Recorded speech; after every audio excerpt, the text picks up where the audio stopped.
Yeah, wrong. Those in the body of the Kirk early doors, while I just give my my peepers a wipe. So I'm just cleaning me glasses, me gogs, me readers, and I have to wait until it says you're live before I speak. So welcome to the body of the Kirk. We will get into the comments and the parish notes in a moment, but it's very interesting to read what you're saying. Very interesting. I'm immensely impressed by Neil Cunningham and his research. I've been doing mine today as well, so we'll compare notes this evening, Neil. Phil Levan was in first. The Rowan. Stuart says, "Oh, evening, Rev. Hope you're well. Really enjoyed the lives over the last few days. I am going to ask a few questions this evening. Not that I needed you to study. I just somewhere near the beginning of the live tonight, I'm going to ask a few questions about what you would like. I'll explain when we get to that. I just want to welcome everybody into the body of the Kirk." Stuart continues. Really enjoyed the lives the last few days. Appreciate you doing the research and helping us see through the madness. Always get great value in education from you. Thank you, Stuart. You're very kind, young sir. Thank you for your very welcome support of the channel and everybody else that's in the body of the Kirk. Neil Cunningham, snipers on the roof of buildings, Reverend, surrounding Water Street, where the incident happened. Did they know in advance something would happen?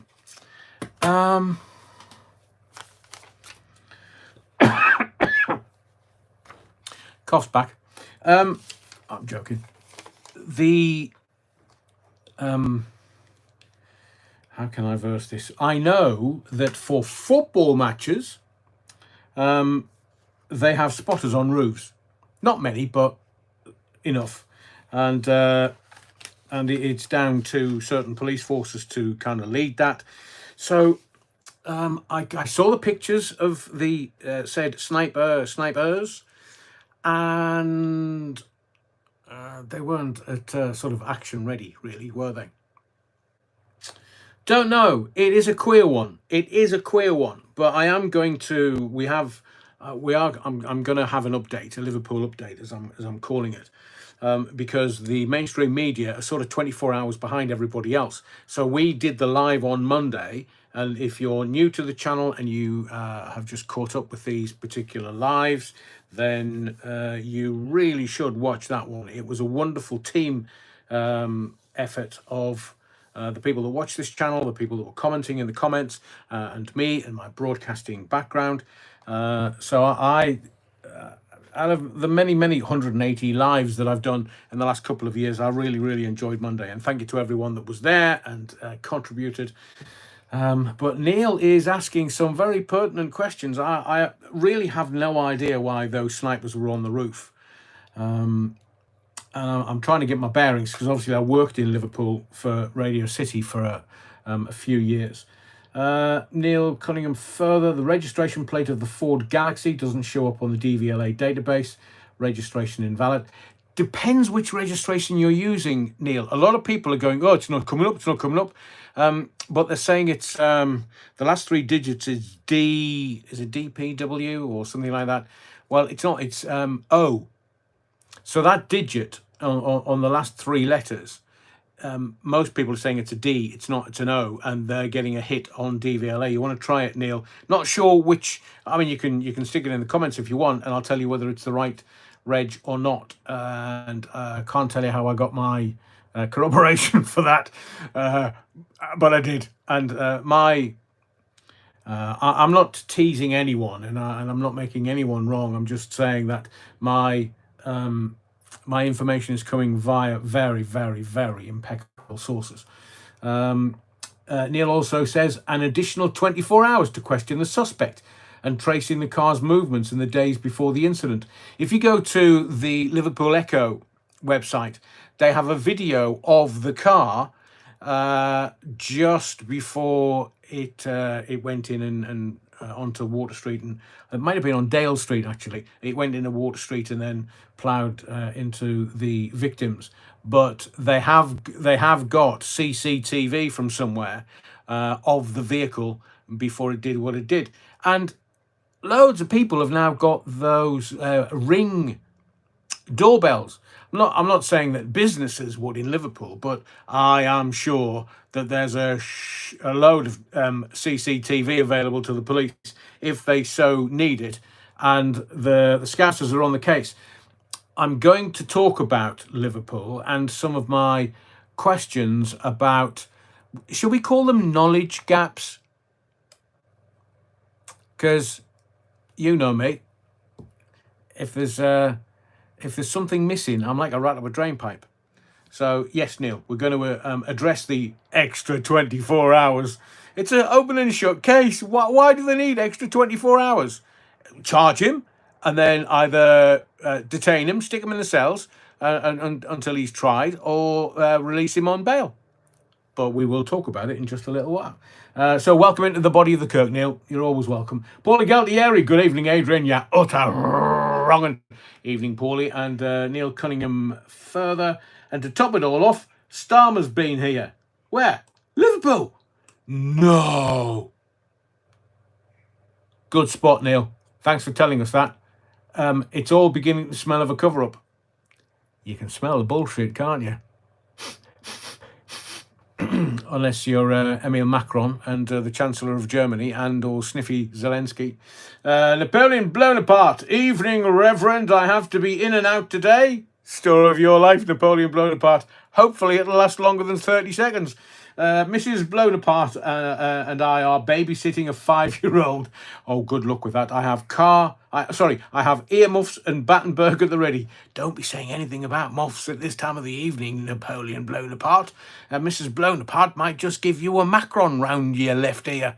That's what it's called in our house now. Neil Cunningham, further. I just love all the research you've done, Neil. The evidence is there. It's in the public domain. So why do they need a further 24 hours? We'll tackle that in just a little while. Charge him and release his name to end all speculation. Oh, are we? Is this Southport the second? Andrew James says, I've been trying to calm my wife. Thank you for all of that, Neil. Andrew James says, I've been trying to calm my wife down all day. She thinks World War III is nigh. Your missus is not far away, Andrew. If it was, most people will go to USA. Fight for the Trump, not the Coca-Cola addict, Postman Pat lookalike, and a part-time pimp. You may say that, Andrew James, but I can't possibly comment. I can comment on World War III, and I'm going to during this live tonight, because basically some of the information that I gave you last night is kind of jigsaw pieces for you to get ahead of the game. I've got more tonight, but it is not America causing this.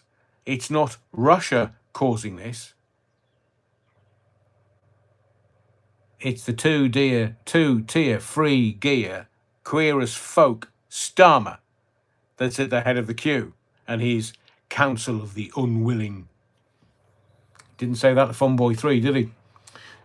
So we'll explain that a little bit later. Tom Harneys, thank you. Welcome to the body of the Kirk, even though you've deleted your message. Yeah, wrong. Sandra Whittam says, hello, Adrian. Have you sobered up yet? No. Stuart says, Monday's live was brilliant. Thank you, Stuart. Paulie Galtieri, the number plate did come up. Nice one. Have you seen the clearer picture of the driver? Yes, I have, Paulie. He doesn't look 53-year-old to me, and he looks a bit of a mix, which is as far as I'm going to go with that particular line of inquiry, Your Honour. Ghetto defendant for some footy game surveillance, the Chief Constable gets his chopper out. I bet he does. I've seen the Chief Constable's chopper. It's not nice. Martin, hello, how's my beautiful friends? We're all the better for knowing you're in the body of the Kirk, Martin. Welcome. Same to Kathy Harper. Evening all. Evening, Kathy. Brit 2 2014. Hello, everyone. Hello, Brit 2014. Have we at 8 o'clock yet? Oh, yes. Oh, blimey. Paulie Galtieri, the latest one up in court. Forget his name. What? Fun Boy 3. Evening, Adrian and chat, says Peter Sadler. So we'll get to the bottom of the chat.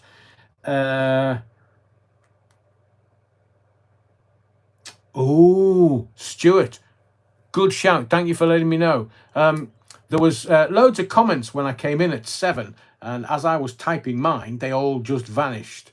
I think YouTube deleted them. I mean, what would somebody say? Phil the Van, was that you? You're wrong. And Phil, was there any comments when you came in? Because you were first into the body of the cook. And I must say that we've got an update on Tate Brothers. I'll tell you when the next live is. I'm going to ask your opinion on the 7:30 starts. I will say that evenings are becoming more summery. So I've had a union meeting with Sister Mary, the choir boys. Cardinal's still not back from Rome. It's a little worrying. I'm not sure what he's out there doing. Probably Rent boys. But the beer garden is now open. So we're thinking about relaying the sermon out on speakers out to the beer garden, because you can get absolutely shitted in the beer garden whilst listening to the sermon of an evening. I mean, we do think of your comforts. But one of the choir boys came up to me just before I started the live, and he said, Reverend, your Excellency, your Holiness, your I don't know, maybe he was crawling for a Mars bar, but he said, do you know, I realised something whilst I was just putting the chairs and stuff and tables out in the beer garden for the live this evening. And I said, oh, right, so what was your thought? And is it going to cost me a Mars bar? And he said, do you know that a single bee is always ignored? But when millions come together, even the bravest run in fear.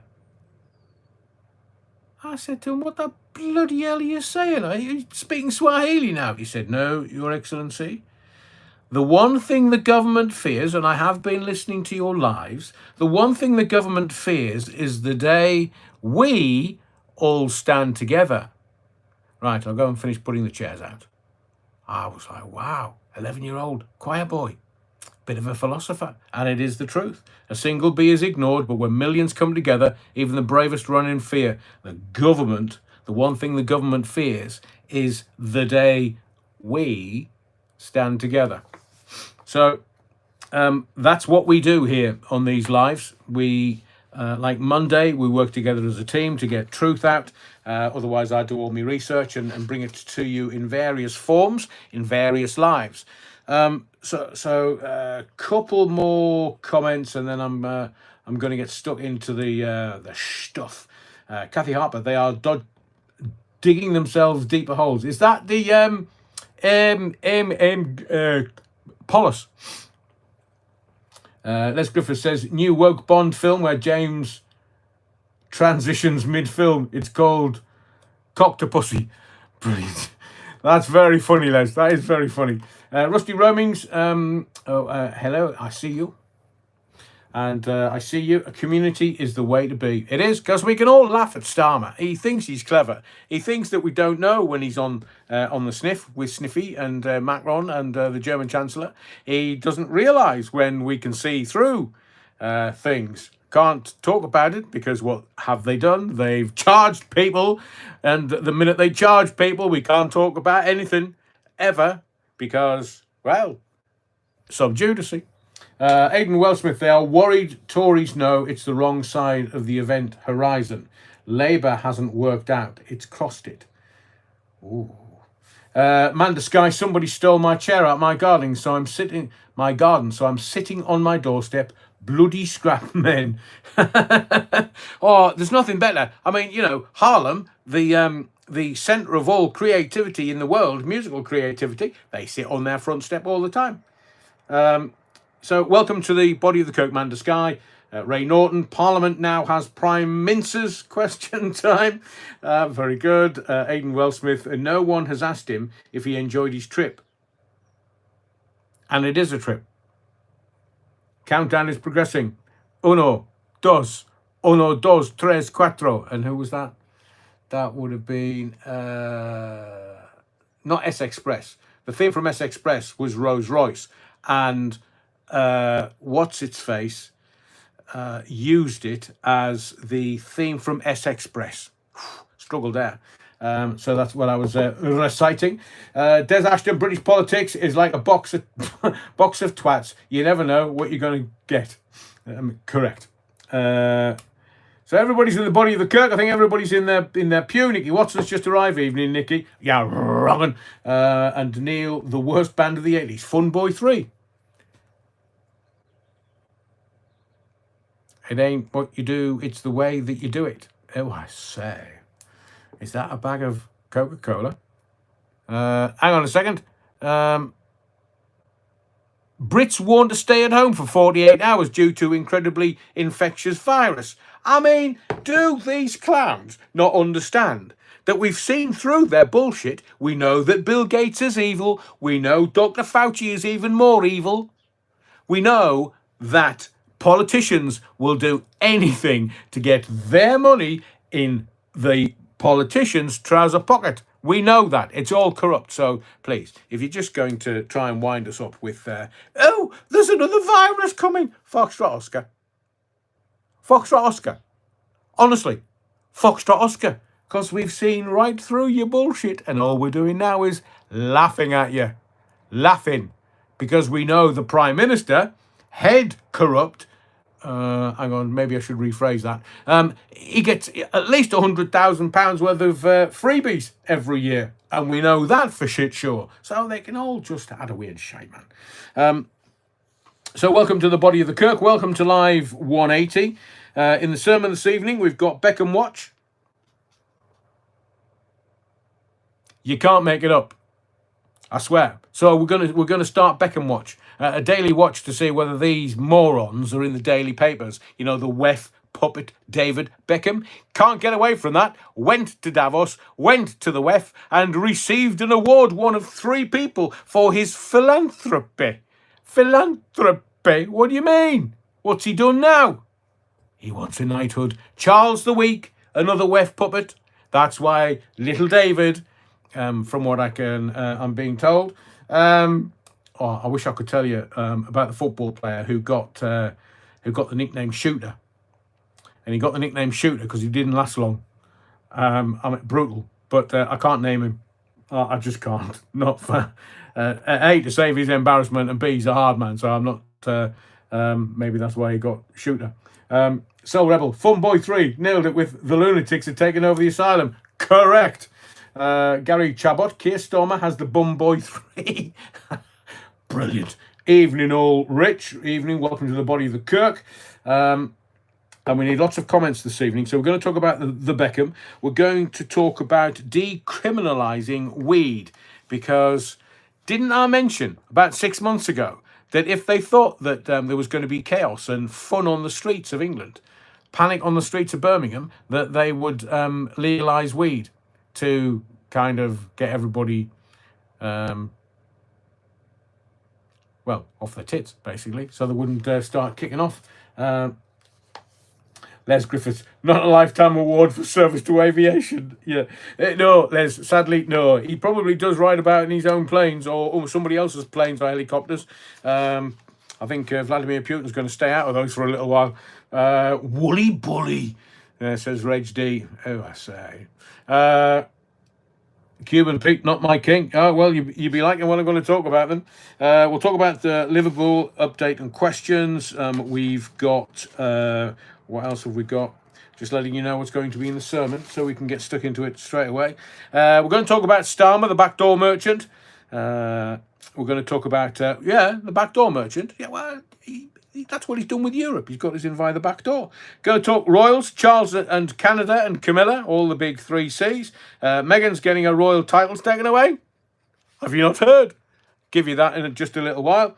We're going to talk about the MI5 terror watch list. And it terrifies me, the numbers on the terror watch list. And we're going to talk about United States of America and the free speech update. So there's lots in Lots of other things that I haven't been able to put into the list of the running order for the sermon. Andrew James, was it Ruddock, Rev? No, it wasn't. What's Amali been doing now? Is she in? Has she remembered? Hang on, what's the last thing? They should not legalise any narcotics. I would go farther and ban super strength alcohol too. Ooh, well, they're not legalising it. They just decriminalise it. Let me tell you once we get into this evening's sermon. Marley Grassy, well, he ain't that hard, is he? Is he? Was he? Fuzzy Wuzzy was a bear. A bear was Fuzzy Wuzzy. When Fuzzy Wuzzy lost his hair, he wasn't fuzzy, was he? Rich, evening, I see you. Aidan Wellsmith. I don't know where that's come from. That's like 7-year-old banter. As in aged 7-year-old banter. Khan needs to be forced to take a drugs test. He did look a bit weary a little earlier when I saw him in the media. Oh dear. Well, he's a knight now, you know. Sir Carnage, he's a knight. Phil Levan, you just get a cannabis script. Well, I'm going to be asking the Scots because isn't there, what do they call them? Not usage room. Anyway, we will get to that in just a little while. We've also got some quickies for you. Well, I know what you like. You can't last more than 30 seconds, so I thought I'd give you some heads up. Have you been watching Virgin Island? I mean, hang on, I want to make a note about that because it's quite deep and philosophical, and I just want to talk about it. What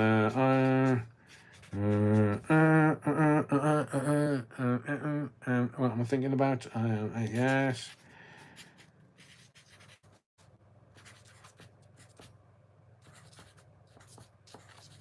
Right, we'll talk about that. What was the other thing? I was juggling two things there. Queer Starmer and Bum Fun 3. Paulie Galtieri, how very dare you? Biera says, absolutely not. I'm sick of the smell of it, especially on public transport. Well, that's going to be, what did I say? It's going to be the second thing I talk about this evening. Yeah, we'll do the Beckham watch first. And breaking news just before I came on air, that the Tate brothers have been charged with the rape of 4 women, human trafficking and other charges, seemingly. The CPS have given the go-ahead for UK charges to be pursued. That's the word I was looking for. It's going to be a long night tonight. So the Tate brothers have been charged with the rape of 4 women, human trafficking and possibly other charges.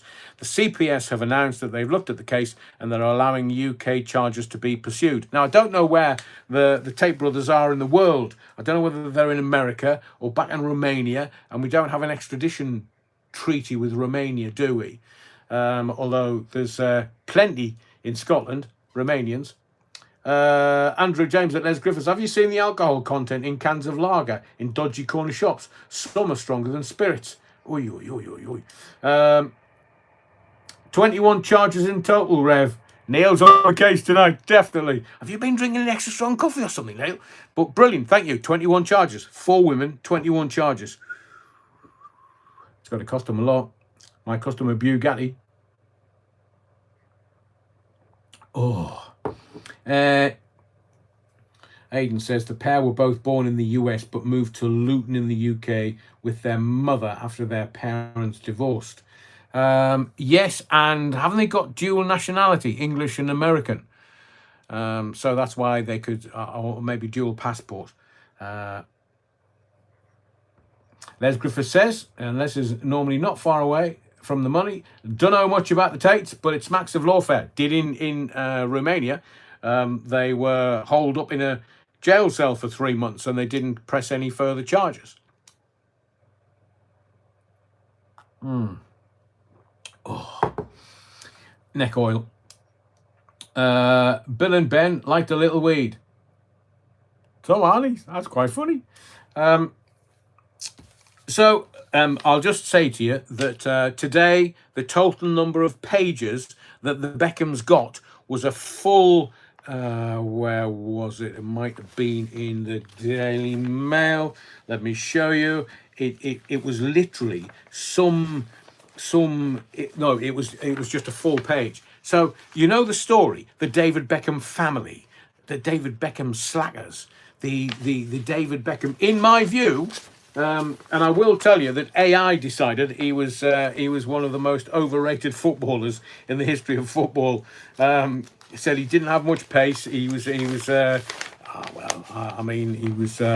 cost us a World Cup. So it's reversed, obviously, but it's just this. It's a behavioural psychologist called Joe Hemmings, like Lemmings. Joe Hemmings. She's got all these different things about Brooklyn and his missus. And do you know? I wish the newspapers, the mainstream media, would just had a way shite, man, because it's since he got this award at the WEF in January, he's never been out of the bloody press. And it's not really a story. It's just one of his sons has fallen in love with somebody, decided to propose with somebody, and I don't know whether it's his missus or him decided on the Elvis Presley song, Wise Man Says Only Fools Rush In, But I Can't Help Falling in Love with You. And you know that brings me to tears because it's the Sunderland song. But they had it played at their wedding, seemingly. But one full page, you can't buy this kind of PR. It's a national newspaper. You cannot buy that kind of PR. But they're getting it, the PR, that is. Phil Levan saying they're saying Starmer might U-turn on the disability benefit cuts now, but was only reported by one paper in Manchester. Well, that's how that's how it works. That's how the game works. One news outlet reports something, and then all of the other news outlets report the first news outlet as outing it, because then they don't get a kick in from the paymasters who buy the advertising. That's how the game works. So I will tell you until I am blue in the face what happened at the local elections. Remember back in November, December, they were doing all this dancing and stopping all the local elections, and they were saying, so-and-so can't vote, we're going to move them for a couple of years, and, they can't vote. If the whole country had voted, Labour would have been gone. And they know this. They know that in 2029, the country, if we manage to get to 2029, the country is basically going to say, au revoir, auf Wiedersehen, goodbye. I can't remember what the other bit is. It's from The Sound of Music. They know that they're finished. They know that they're finished as a political party. They know. So all they're going to do is hang on with grim death until they can stay for as long as possible, get as much freebies in their pockets as possible, get as much laundered money from foreign, not OCGs, NGOs, same thing really. They just want to get as much money as they can. That's the art of being a politician now. It's not doing anything for the benefit of your constituents. No, don't be silly. And that's what they're doing. They'll means test it, I think, Aidan. But we'll see. Stuart, what are you talking about? David Beckham. David, man. Don't know. I'm going on Parkinson's. What kind of voice is this? Victoria, I can't go on Parkinson's sounding like this. I sound about 12. Don't worry, darling. We'll make your bollocks drop. Oh, Victoria, is that what you're calling me golden balls? Because I had to wait till I was 30 for me bollocks to drop. Yes, darling. And please, please, please, don't put on that bloody silly voice. What? It's not a silly voice. This is me real voice, Victoria. And you married me. That makes you worse. Les Griffith says, the heating reversal looks set. Reversal? All right, touch your toes. I can't keep up. They intend a large tax hike to cover it. Or either they can have it away, man. They can foxtrot Oscar. Because we just see through them. There's Rachel Reeves. She's not been seen since the beginning of the year because we've all seen through her and her big black hole. Hello, Rachel. Shows your black hole, man. It's in me ledger. It's in me in. I worked for a bank, mate, once. Did you? David, shut up and sit over there in the corner. Children should be seen and not heard. So, Rachel, your black hole, you need to cover it up. I mean, can you imagine in public? Aidan Wellsmith says, massive increases in tax, a small extra number get what's owed. In other words, it's all a scam. That's what politics is. It's just money. Kathy Harper, I always thought DB was in the closet. He was in Diddy's closet. Can you imagine? Like Diddy's like Barry White. And then David walks in the room and goes, hello, Diddy. Hello, Diddy. Yeah, it's me, David. How are you? Lovely, lovely. Have you met Posh Spice? Me, Mrs. Yeah, Victoria. Yeah. Come here, David. I've got some lube for you. So David Beckham and Victoria Beckham, it doesn't matter how much they protest, they've been to Diddy's freak-offs, let me tell you. And it's plural, not singular. Isn't it, David? Amalia Grassi, living in fear of what they do to ill and disabled. Difficult to be positive at times. Too often to tell. Amalia, I will give you some succor. These politicians are running scared. Because of the local elections, they know if they go to a general election, and what they will do is they will pick a night for a general election where it's lashing it down with rain. So then they'll get maybe 20% out to vote. But I'm telling you this, the country's had enough. The electorate have had enough of these clowns. So what they're going to do is everybody's going to turn out. Everybody.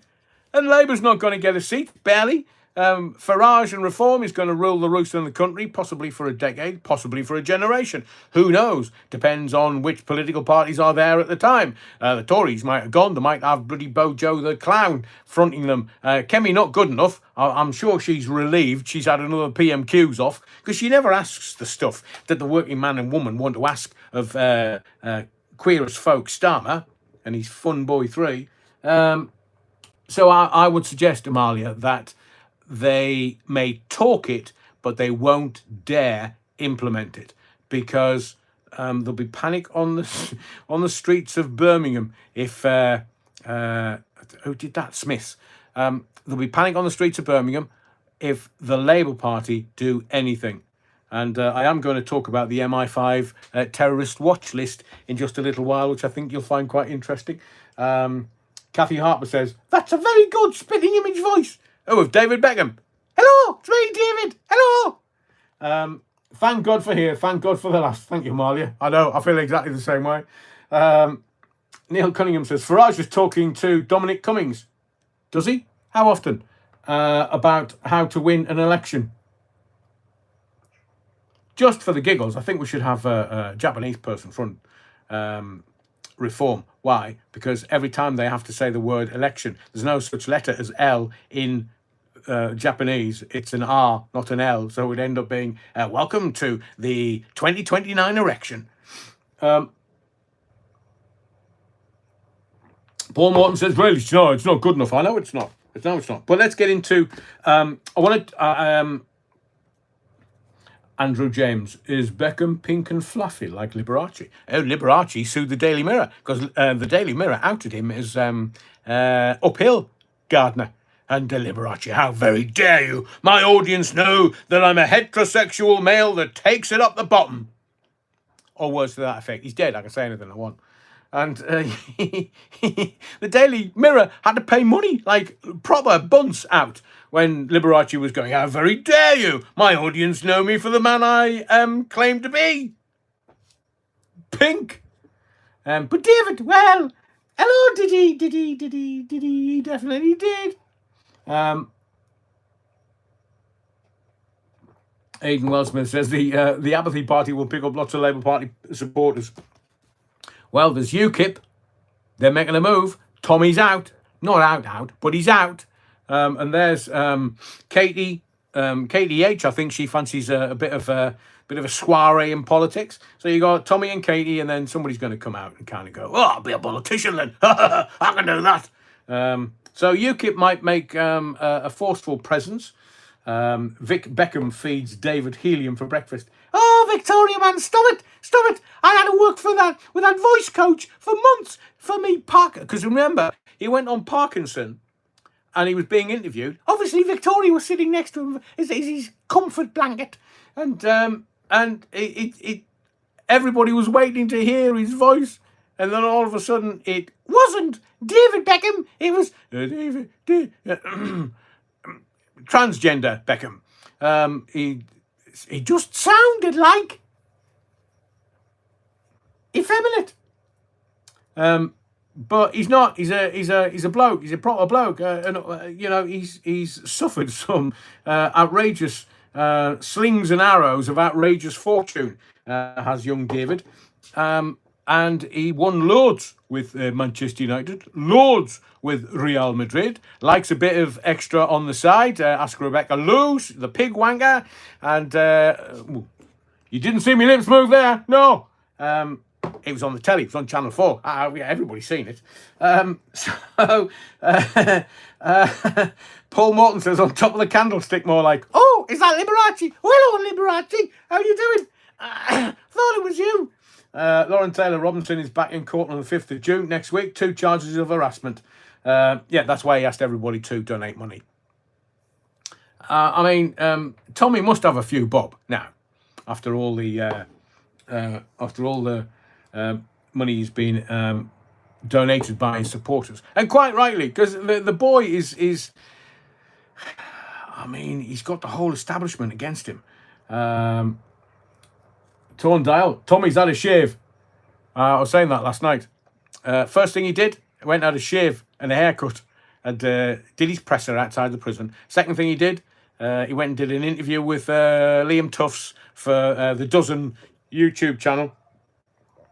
Not sure when that's coming out. Third thing he did, he asked everybody for money. Some people say he's a multimillionaire. Well, Tomlinson Crusoe, very good, Ray Norton, very good. That should have been the front page of the Sun headline. That would be very funny. Hang on a second, I see you, Nicholas. What's Nicholas been saying now? Probably because he's not local or his name is difficult to pronounce. Very good, I see you. And let's get into the decriminalization of cannabis, or weed, if you wish. So, what they are suggesting, and it's from Lord Charles, I've forgotten his name now, and we'll do Liverpool after I've done this. So if you, let's start at the very beginning. I keep telling you, you need to watch what goes on in Canada and Australia, and New Zealand for that matter, because WEF run Canada, Australia, and New Zealand.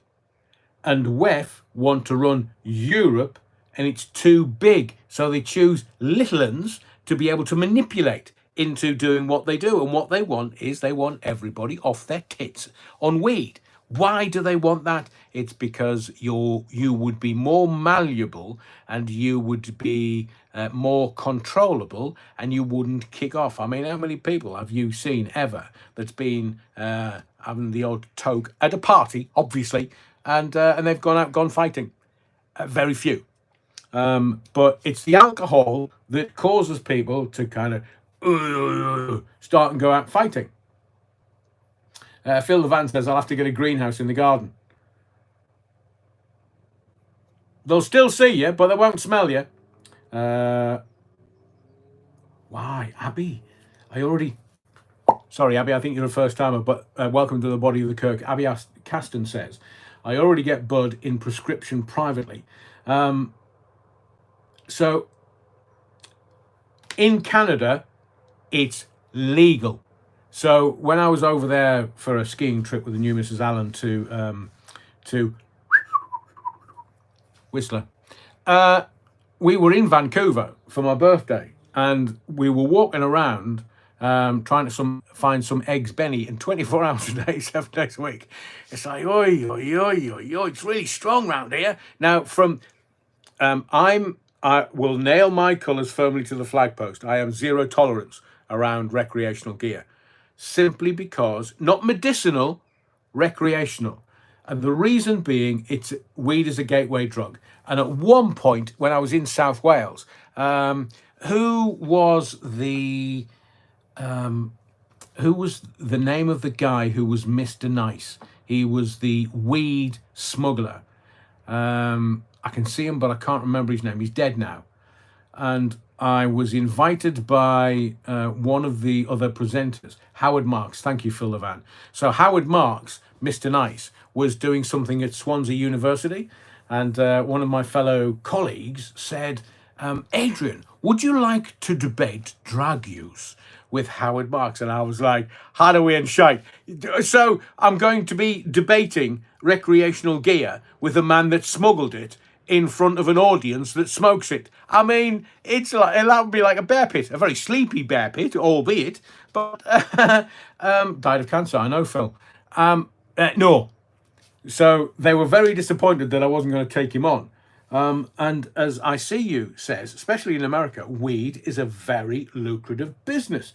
Theo Bovril, the UK is the largest exporter of cannabis in the world, exported for medical and scientific research use. I know, don't know where they're growing it. It can't be the heat. And I know that it's big business. If there was a time where Airbnb, people were hiring Airbnbs or renting short-term lets, and then putting reflective stuff in the loft, so that what the police helicopters do is they just fly around, and they'll have a heat-seeking camera, and they just see very, very warm roofs, and they go, oh, that'll be a cannabis farm then. But so Les says, and I want to be adult about this, or we can be light and frothy, but it's an interesting debate tonight, and I am going to ask you for your opinions in voting in just a moment or two. When I was a youth, according to Les, oh, hang on a second, I'm pressing the wrong button. Excuse me. That's better. Come on. Dear Lord. Les says, when I was a youth, drugs were not an issue. We shared a self-filling bottle of cider, which ended up more saliva than cider. I'm with you, Les. I mean, I am old enough. I come from a council estate, so I've seen some real states of people that just got mixed up in the wrong things. Is it from Kew Gardens, Gary? Wow. It grows, UK grows every other drug, including alcohol, has to be processed. Well, as I say, as a kind of an introduction to this, I am zero tolerance for recreational use, but medicinal use, I believe that cannabis has its place for some very awful situations, medicinal situations. But I just felt this was a real opportunity to kind of get your opinion on things. So I'm going to define what they are proposing. They're not proposing to legalize this Class B drug. They're not going to legalize it. They want to decriminalize it.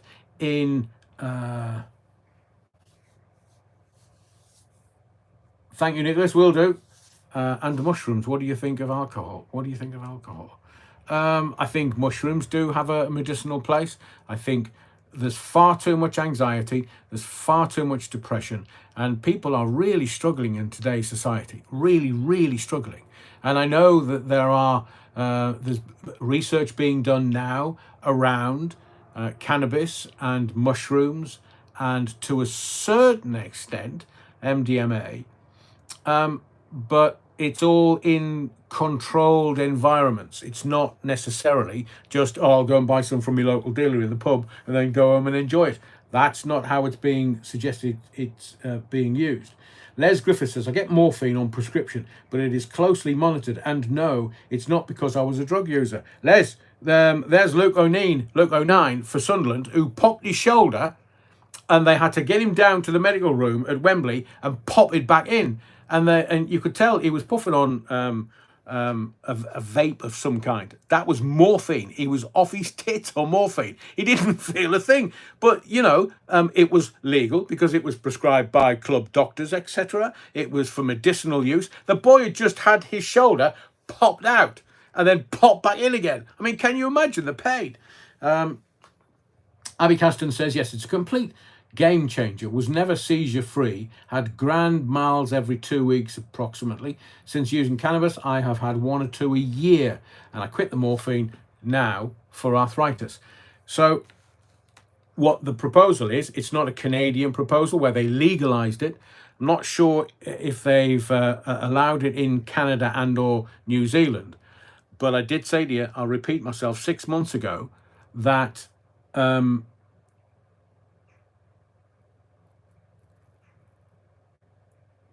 oh, Neil, I'm so sorry to hear that. Let me read this out. This is quite a prescient comment. Neil Cunningham says, my daughter used weed for epilepsy. It helped reduce her seizures.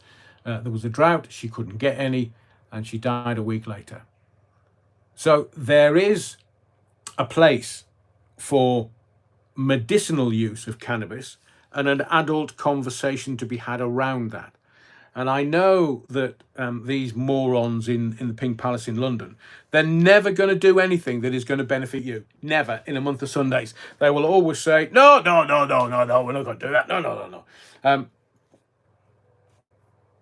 Aidan Wellsmith says, I was on it for a while, bought in Switzerland where you can pay the price of the drug, about £2.50 for the supply. Wow, really? Mind you, it wouldn't surprise me if a load of skiers and boarders used recreational gear for when they're skiing and boarding. But let me get to the proposal. So it's not the legalization of cannabis. They don't want to go that far. But the way that they can go, and remember this, the way that the elite work is they always take baby steps. It's the boiling frog analogy. So you can't put a frog in boiling water because it'll jump straight back out. But if you put frog in water and then turn the heat on, it gradually will boil to death. So what they're doing is they are looking at decriminalizing it for small amounts on your person for personal use. So they still want to get to the dealers.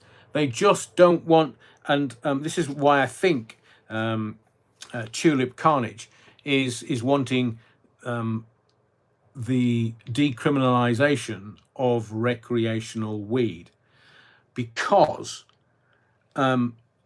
if you've got, and this is how they did this if you can remember, the prison riots of the back end of the 80s. And then all of a sudden there was never any riots again. Well, the reason why there was never any riots was because they allowed certain recreational gear into prisons that just kept the prison, the inmates, docile. They were just blissed out, so to speak. So they intend to, this report or inquiry, however you want, it's a lord that's done it. He's said, the data shows that it is beneficial for some people medicinally, and if you decriminalize it, the stop and search, the SUS in London, is the police will stop somebody and say, we can smell cannabis. And it's mainly the black community as such, or black and brown men.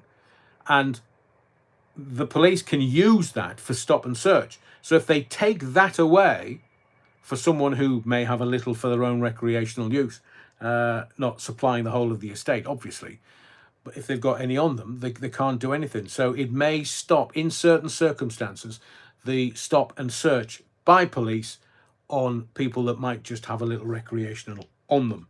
So that is what they're trying to do. What they're saying is, now, because I've never used it, never smoked it, never been around it, I basically walk away. The minute that I smell it, it's not, for me, it's not a nice smell, so I just walk away from it. I don't judge people in what they do and how they do it. That is for them and their conscience. But it is illegal. It's a Class B drug. If you get caught, well, hell mend you. But two things: the fact that it is illegal, and two, I believe it to be a gateway drug. Once you start on that, you will go on to all the stuff: pills, bag of white, Charlie, Coca-Cola, whatever you want to call it, and it's a slippery slope. So I've not, coming from a council estate where it was everywhere. I mean, there were glue sniffers when I was in school. It was mainly glue that we were they were sniffing in my comprehensive school, and some of the other comprehensive school around. There was always these stories that went around amongst all of the my classmates and the other students, and they were like, oh yeah, so and so, so and so. You can tell by all the spots around their mouths. We know that they sniffed glue, and some died. It's a horrible, horrible, horrible thing. But and I also I'm very well aware, she's dead now, of someone that used to kind of hang about in. I used to live in Edinburgh, and in the part of Edinburgh that I lived, there was a girl that used to sniff hairspray cans, and I could never work that out. How, I don't know what it was in the hairspray that got her high, but she used to go into public toilets and just sniff hairspray, and she would be as high as a kite. But she died from it eventually. So there are cautionary tales about recreational gear use, and I'm sure you know some, but it's Class B currently. They want to decriminalise it for possession, small amounts on your person. There's the difference. You can explain to me the difference between pollen or resin. They're talking about skunk being synthesized for strength. So whether it's bud and it doesn't give you a real massive high or massive come down. They're talking about, I was aware and had completely forgotten about things called consumption rooms. And there are consumption rooms in Glasgow, because Glasgow is a... I watched a TV show, one of these talent shows, where somebody won the talent show and then went off and then came back to sing with one of the contestants that was in the final of the following season. And you could see that this kid was absolutely off their tits. So the success had evidently, they were from Glasgow, took them down a path, a very sad path, where they were a little more gaunt, they were a bit all over the place, they weren't quite hitting the notes, they didn't continue in the industry, they didn't continue as a singer. But Sir Tulip Khan wants a change for London. He wants it decriminalised because they say that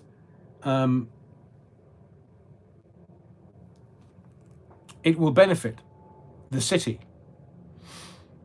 Don't know who's going to grow it. I don't know how they're going to do this, but here's the rub, and this is the point that I was trying to get to with all that context and information for you. Parliament are going to mass debate it, the decriminalisation of cannabis. They are going to debate it in Parliament. Now, they're the lawmakers, so if they are going to debate it and then give it a completely different context rather than a Class B drug, which is illegal, then we shall wait and see. I don't know whether it's going to be this term or whether it'll be... Can you imagine? Charles the Week. Right, lads, Harry, can you give us a hand? I know you like a bit of a toot, so I'm going to put it in my speech for Parliament. They're going to debate it. All the mass debaters. Oh, Papa.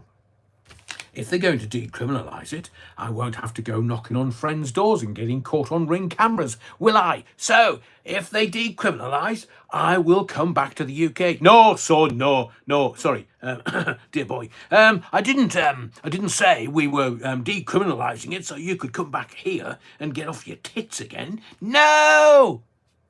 Oh, sorry, Papa. Aidan Wellsmith at Les. I was on it for a while, but hang on a second. I need to. It's not automatically loading. It will do in a moment, I'm sure. Ray Norton. To be honest, I think most prescribed drugs are worse than weed. That's a good adult take, because if you look at the stuff that they put in the jibber jabber that's killed a whole load of people, would you say that was worse than prescribed medicinal weed? Andrew James says, depends on the person. I lived in HMO with stoners. They couldn't live without it. I know friends that I knew them when they were in their teens, and they literally just disappeared for 10 years, and they were just smoking all the time. They lost 10 years of their life. They're not now. They kind of grew up. But let me just do this. Abby, so I think, right, first question of the night, 1 for yes, 2 for no. Do you think the government should, and Tulip Khan is only asking for London, he's not asking for the whole country, he's asking for London. Baby steps, just little steps, because if they decriminalise it in London, they'll decriminalise it in other cities around the UK, and everybody will go, well, London started it. So, should they decriminalise personal use weed? 1 for yes, 2 for no. Let's see where the audience sits with this. Do you think they should decriminalise weed? 1 for yes, 2 for no. Interesting. I think the yeses are having it at the moment, but the nays, very interesting. I'll let you vote. Initially, it was mostly yeses, and then we've gone into mostly noes. Rusty's Roaming says, 2, look at the state of Amsterdam. Yeah. Paris in the Philippines. Good to see you in the body of the curve again. Paris in the Philippines. Clockwork Orange says no. Napoleon Blown Apart says no. And Napoleon Blown Apart uses it medicinally. You've got, in America, it's completely different, Napoleon Blown Apart. You've got certain states that are, it's legal, you can do whatever you want. You have Mike Tyson running a weed business. I'm sure he'll be as rich from selling weed as he did from his boxing career. But Tocker 69, 2, no. Medicinal only, and cards should be given by the GPs for immunity for possession or cultivation of 3 plants. So here's another kind of tack on this. You know that I went to Malta early this year and had the most beautiful time. Malta is fantastic in many different ways, especially historically. You know, Knights of Malta, Knights Templar, Knights Hospitaller, all that history for me is just, it's better than any high. But in Malta, you can't smoke it on the street, but you can smoke it in your own home. Would that make it more palatable for you? And at home, Tocker 69 nudged me with this when saying you should have a card by the GP for immunity for possession or cultivation of 3 plants. You are only allowed so many plants in Malta, and I think it's exactly the same. I think it's 3 plants. But you can have it growing in your apartment or house, and you can smoke it as and when you wish at home, which is, we had an Airbnb, beautiful Airbnb in Malta, in Valletta. But Jesus, the really strong smell of weed. We had to get on to the owner of the Airbnb, say, look, you know, we're from England. We don't have this legalized there. Can you just try and do something about the smell of weed. Now, we don't know whether it was the Airbnb owner that was smoking it at the time, but it was really strong, and they tried to mask it and tried every which way, which we were grateful for. But in Malta, you can smoke it in your own home, not outside, under any circumstances, just at home. And they brought that in because so many of the Maltesers, if you wish, were smoking it. So Mad Matt UK says, one, yes, speaking from my own experience, I'm disabled and in agony every day. I take cocodamol, 2 in the morning, 2 at night. When they stop working, I drink alcohol to knock myself out. Oh, Mad Matt, I'm so sorry to hear that. So you see, I think everyone, and tell me if I'm speaking out of turn, I don't think the comments that I've seen, Beata is saying absolutely should not be decriminalized. Do we leave it as it is, but have special dispensation for those that need to use it medicinally? And do we get it from GPs? There's so many. The more you kind of peel away the layers, the more you get to more questions and not answers. Wow, Aidan Wellsmith, 21-19, decriminalization loses. So out of all the votes, there must have been 40 votes, according to Aidan. Not decriminalizing it is the majority, just Vix-Tex, rheumatoid arthritis alternative. You see, even though I've got a zero tolerance around it, I have zero tolerance around recreational use just walking around because it stinks. That's a very good point from the Bovril.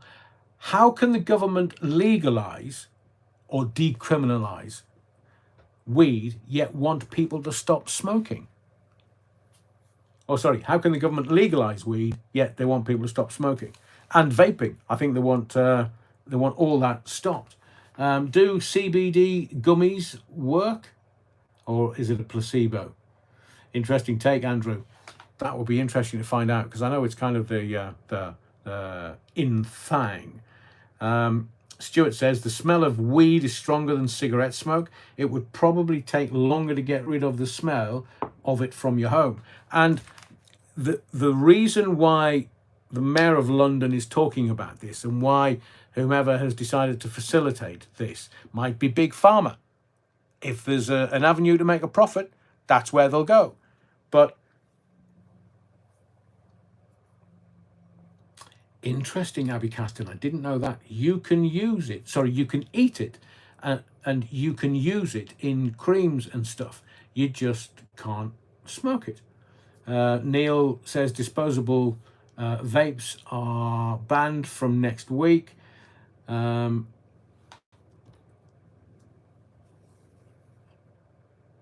funny. Phil Levan says, I reckon on Sunday, Adrian should obtain some cannabis and the new Mrs. Allen should bake him some space cakes to see if he can get through the show without kipping. I can do that without space cakes. Narcolepsy. Aidan Wellsmith, look at Manchester City Centre. That's decriminalisation for you. Is it sort of... where is it an open secret? I know that people go to Amsterdam because of the cafes and stuff. I know that Canada, which is a little further afield, you can go. Nicholas, CBD has transformed my wife's life. It's good to hear, Nicholas. I don't think anybody... it would be a tough audience that would say, no, not for medicinal use. But I mean, in my time doing my... wow. Anthony McBain. I think you might be a first-timer, Anthony. There's your first-timer cherry pop. Anthony McBain says, Adrian, looks that young kids aged 12 smoke cigs and vapes, then they smoke cannabis and drugs. Dream on.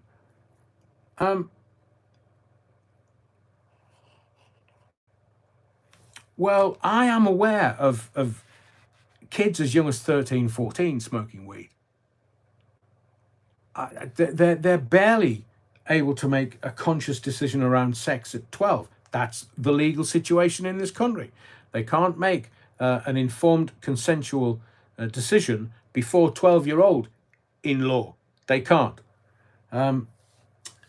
Des Ashton says, if you ban one substance, why do you not ban them all? Phil Levant, yeah, the kids are on ketamine.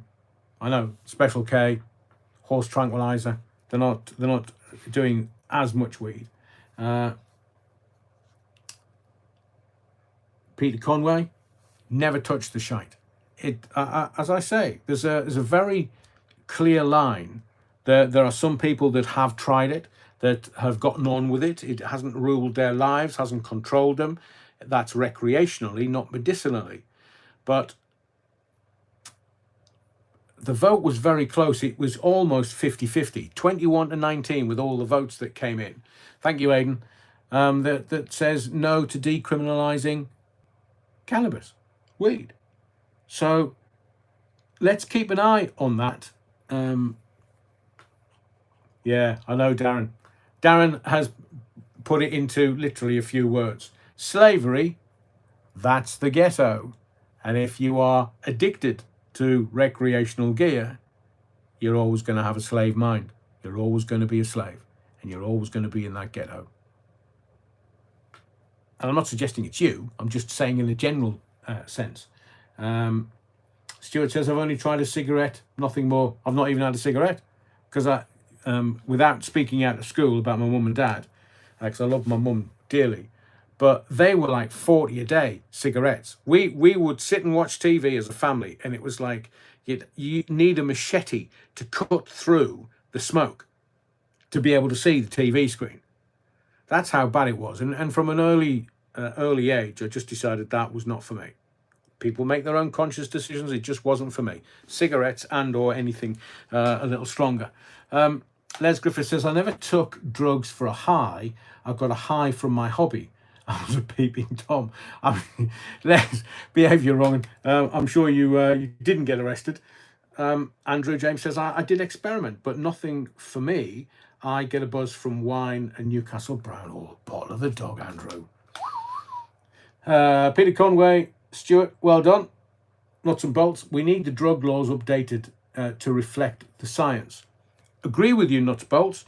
The reason why I thought it would make a very interesting debate, and I've enjoyed it so far, is that we need to have an adult conversation.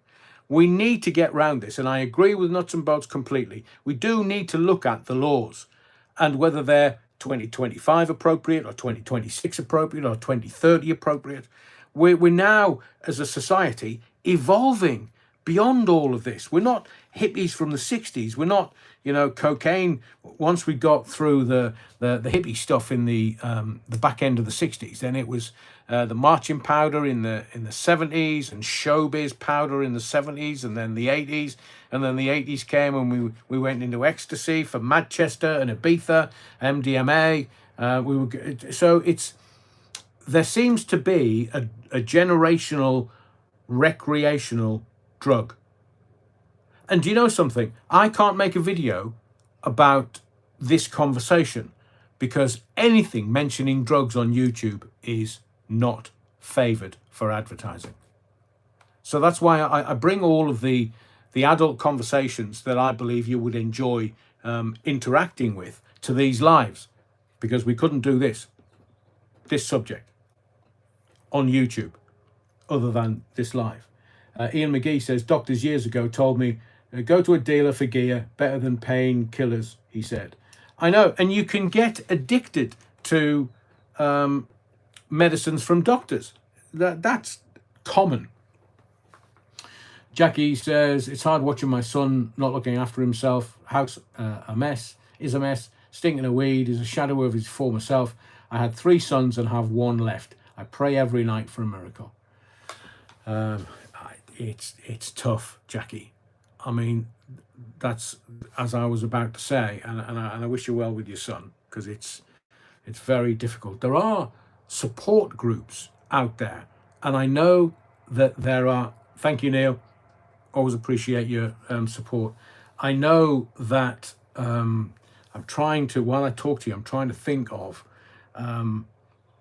there is a support group. I can't remember the name of it, but it's for the families of addicts, because it ruins familial relationships.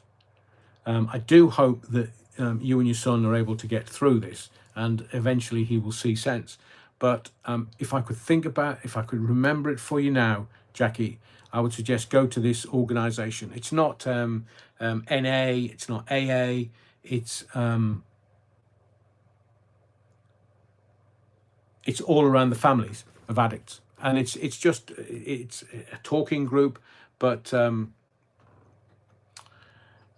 it does help. It does help. That's why I'm kind of mentioning it. My friend's son is addicted to it. He spends 150 quid a week on it. Wow. And there's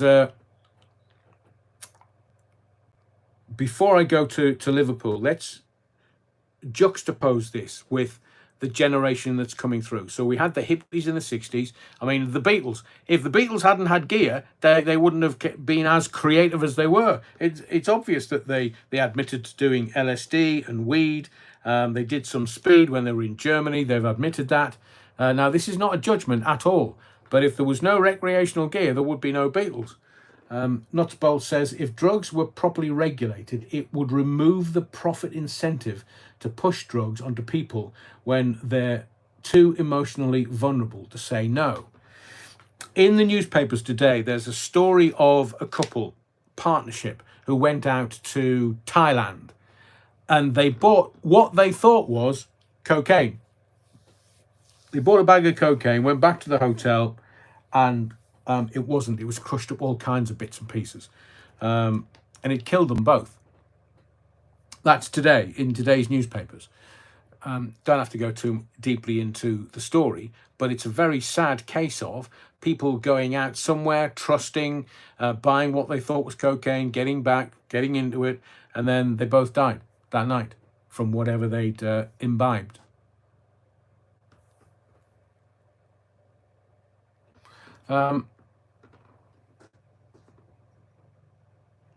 Andy, enjoy it.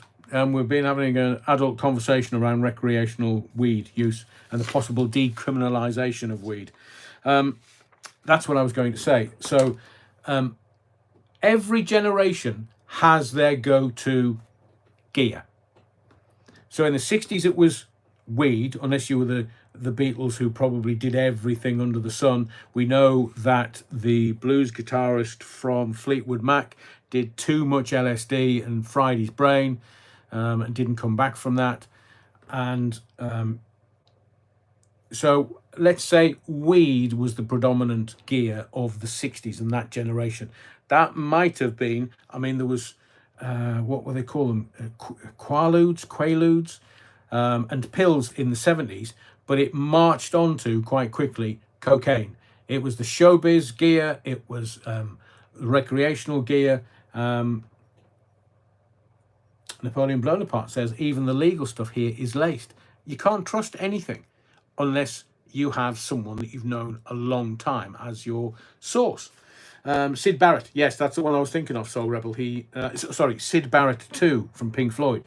It was Peter Green from Fleetwood Mac who fried his brain on LSD, and as did Sid Barrett. And even to this day, the Pink Floyd lads say he wasn't the same after it.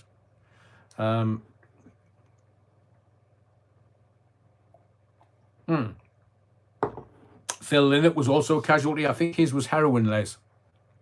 So in the 70s, you would have had Quaaludes and pills. If you were going to watch Led Zeppelin or some of the big rock bands, you would get into cocaine. That went into the 80s, and it was weed and coke were seen as, what was a speedball? Was that coke and the reason I'm mentioning this was because Heath Ledger died outside of the Viper Room, and seemingly he'd gone for a speedball while he was in there. When you tell someone they can't do it, then they want to try it more, says Des Ashton. And no, it's that kind of reverse psychology. Keith Moon took everything and ended up dead at 32. I know, Matthew. But like Jimi Hendrix, they reckon that Jimi Hendrix died on his own vomit from too much alcohol. But Garen Davis, well done. And I know that sounds condescending, but I genuinely mean it. 6 years free from alcohol. Being clean from anything is hard work, and I respect anybody that's had the fortitude to be able to do that. Nicholas says, when we were growing up, not more scarier than the local glue sniffers. That's what I said. My comprehensive school, it was rife. I didn't want to be around it because it just... I'm as mad as a hatter as it is. And the hatters, they go mad because of the glues that they use when they're creating the hats. But I knew I was as mad as a hatter, so didn't really want to... alcohol was kind of my go-to, and I've been on some proper big boy benders. But I didn't want to just get involved in that scene because I'm also a tight-ass northerner. Don't want to spend money. Hurricane Higgins too loved the white powder. Napoleon Bonaparte, I know he did. It's there, and do you know something? That the dealers of this lifestyle are very clever, because it's not just selling stuff to men as it might have been if we were in clubs or watching bands.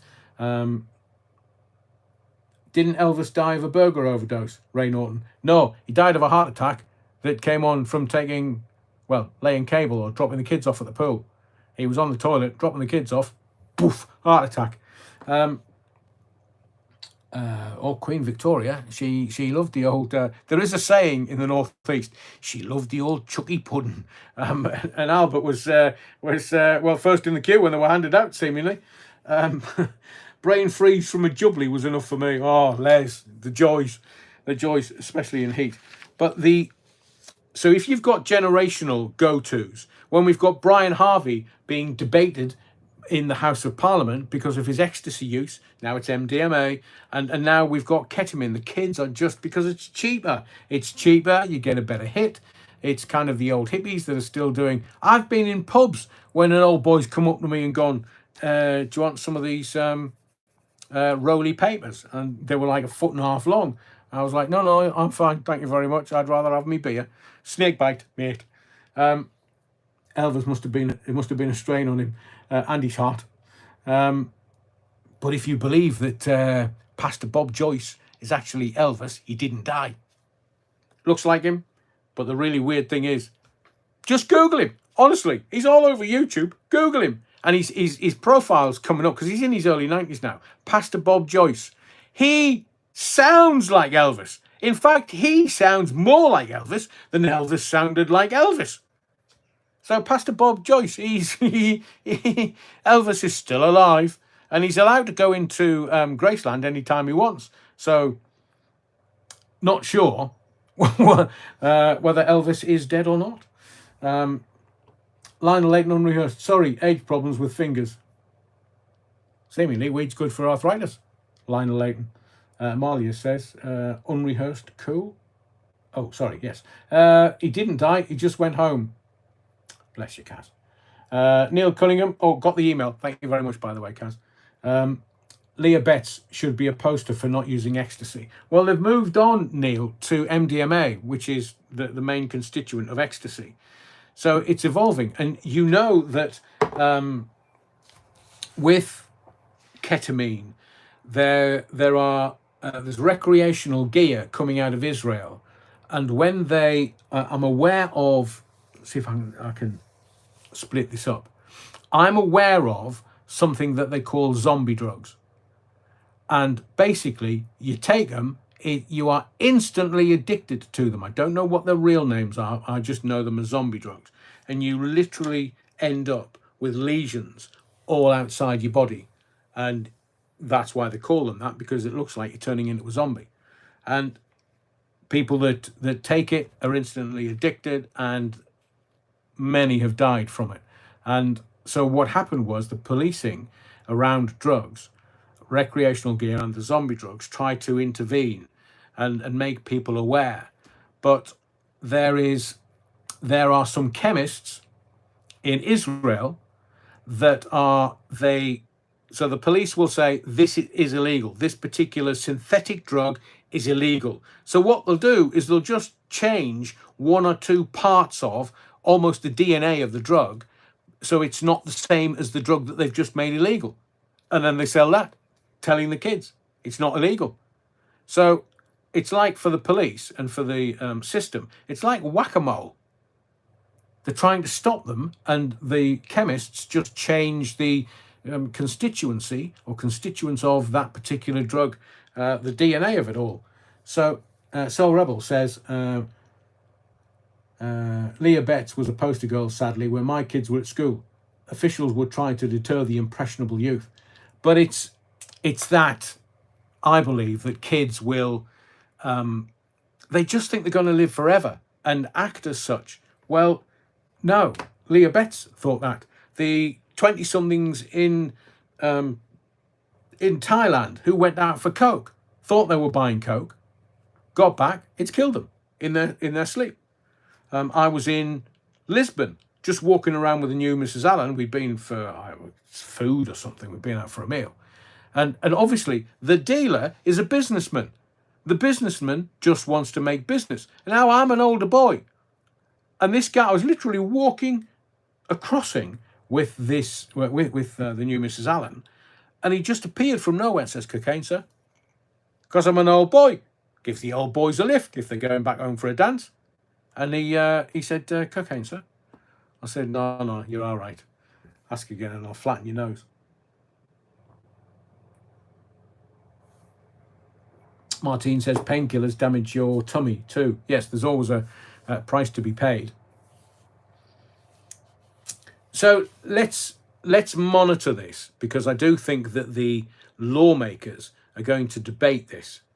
And if they debate it, and it's only for London, it will be a massive step towards a world that we possibly don't want. And if everyone that voted this evening voted with their conscience, it's almost 50-50, 21-19. 40 people voted, 21-19 for not decriminalising weed. Thank you to everyone. Interesting, Napoleon blown apart. My brother sniffed glue during the punk era. Wasn't there a punk fanzine called Sniffing Glue or something? So it was all the rage in the back end of the 70s, because the council estate kids couldn't afford cocaine, evidently. They wouldn't know where to get the weed from, even in a city like Sunderland. So it was the grubby stuff. It was speed, it was glue, it was the real grubby stuff. And Napoleon blown apart says his brother's still messed up from the amount of glue that he did back in the day. Zombie clone, it's known as for that reason. Oh, right, okay. Les Griffiths, on a serious note, Adrian, I'm vehemently anti-drug, but the state of British towns and cities today, I can understand why people need to get zonked. So let me just juxtapose this conversation around decriminalising cannabis with a programme on Channel 4. It's called Virgin Island. And it's not my type of programme, but there was a reason why I watched it. It's because, and this dovetails with the decriminalisation of weed, the youngsters nowadays are so traumatised by life, they have to live their lives through recreational gear, through that particular prism. To handle life, they need to take recreational gear and operate through that prism. And I believe very strongly that I wish that they wouldn't, because life, you are meant to experience life to find out who you are, not to find out that you're a stoner, not to find out that you can't get a hard-on anymore because you've used so much ketamine. It's life. It's a limited time. You don't need to go through recreational gear to be able to deal with life. It's just all emotions, and emotions and situations in life are temporary. So this Virgin Island, the reason I watched that was to watch all of these kids who were anxious, depressed, traumatized by still being virgins. Some of them were 25, 29, 30-year-old. No judgments. Some were much younger. But I watched these kids and I thought to myself, how tough must it be that you can't have your wicked way, or you can't dance at a younger age, and there's all this pressure on you to conform to everybody else's idea of life, let alone yours and your take on life. And some of the lads were, I mean, some were keener than others. I mean, there was girls there, but I wasn't sure about making a decision around how girls were finding it. They went through varying stages for 2 weeks that they were there. I actually know one of the therapists that's on there. I met her at she's called Aisha, beautiful woman, and I met her at a landmark forum that I did 5-6 years ago, and we kept in touch ever since. And she was there. Now I know she's a therapist and will have brought professionalism to that, as all of the therapists did, but it's the observance of kids and getting into their 20s and going, no, I'm not, I don't want to touch you, I don't want to kiss you, I don't want to. And you think, this is the most natural urge in a human being, and they've somehow put a barrier up to that because of how they're functioning within life. And I mean, obviously, out of, I think it was 12 of them, 4 of them weren't virgins, but some of the trauma was so traumatic that they literally couldn't bring themselves to work with the sex surrogates or the therapists. And I just looked at this bunch of kids thinking, how tough must it be for the kids nowadays to function in life and not be judged by their peer group, by their parents, by their families, and they're just very shy and just needed that confidence to be able to go, well, shall we? So I think the decriminalization of cannabis might help these kids, because they're riven with anxiety. They're riven with depression. I know a lot. Look, we all, Bob Marley, each man thinks his burden is the heaviest, man or woman thinks their burden is the heaviest. We think we've had a tough time, but everyone is just trying to get through life daily as best they can with all of the tools at their disposal. And I think that's why maybe they're deciding it. Rusty's roamings, very prescient. Kids can't be kids anymore thanks to social media. So anybody under 12 years old cannot make an informed decision. That's the law. That's the take of the law, and that's how we operate here. Anybody having sex at 12, 13, 14, 15, under 16, it is statutory rape. I think there's lenience if it's more a 14, 15-year-old who are in a relationship and are just exploring things and each other. But anybody older than 16 that has sex with an under 16-year-old, it is statutory rape. And then if it's not fully consenting, we know what that is. So, wow, they use cybercilin on the NHS. Wow. Hang on, I need to get my glasses back on. When you have one, you always want another. Yum, yum. Pringles. Rusty roamings. That too, Les. Kids can't be kids because they are fair game for sick people. Yeah, I completely get that. Yes, I understand that. But I just wanted to mention it it was like the original Big Brother, where, I mean, some of the imagery that Channel 4 used was a bit hackneyed, the crashing waves and stuff.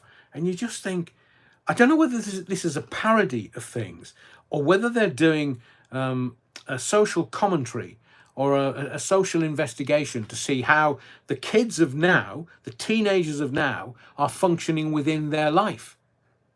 And it appears that they're all riven with anxiety and depression. But as I've just said, Bob Marley says each person thinks their burden is the heaviest. So let's get to Liverpool, because I don't know. Sorry, I just want to finish this off. Les Griffiths, I watched my missus give birth to our first, fought her for the gas and air. Bless you, Les. Andrew says, when you see students going out with each other, they look uncomfortable, holding hands and embracing in public. It's because they have access to hardcore stuff and feel that that is the norm. Well, it's not. And maybe they're not functioning because they can't get to, and look, I'm not some tree-hugging hippie idiot, but if we were more heart-centered with every other human being around us, and if the kids could get to their heart-centeredness, then maybe they would find intimacy with other human beings. But as it is now, they'd rather go and experiment with gear than actually do what human beings are meant to do, connect with their hearts. And I know, God, bloody hell, Adrian, I thought you were the ranting rev. What's all this stuff about hearts? How do we end shite, man? But it is the truth. If we don't educate our children in the way of the world, then they're going to struggle in that world. And we can't, Munchausen's and stuff, and people want to function through their kids. It's all just messed up. The kids should have, by the time they get into their early teens and they're starting to discover themselves and their powers and the world and how they're going to function in the world, leave them to it, because you should have brought them up with enough tools and skills to be able to navigate life. If you haven't, then hell mend you. I see you. Completely agree. Bring back youth clubs. I was a DJ in a youth club, Castleview Youth Club. Loved it, loved it, loved it. My son informed me, Finger Me was names. Apologies if I'm pronouncing your name wrong. My son informed me at 1 a.m. he had become a man. I thought he'd be proud, but I was very tired. Sam says the biggest addiction in the UK is the internet, and they're seeing things that they can't comprehend.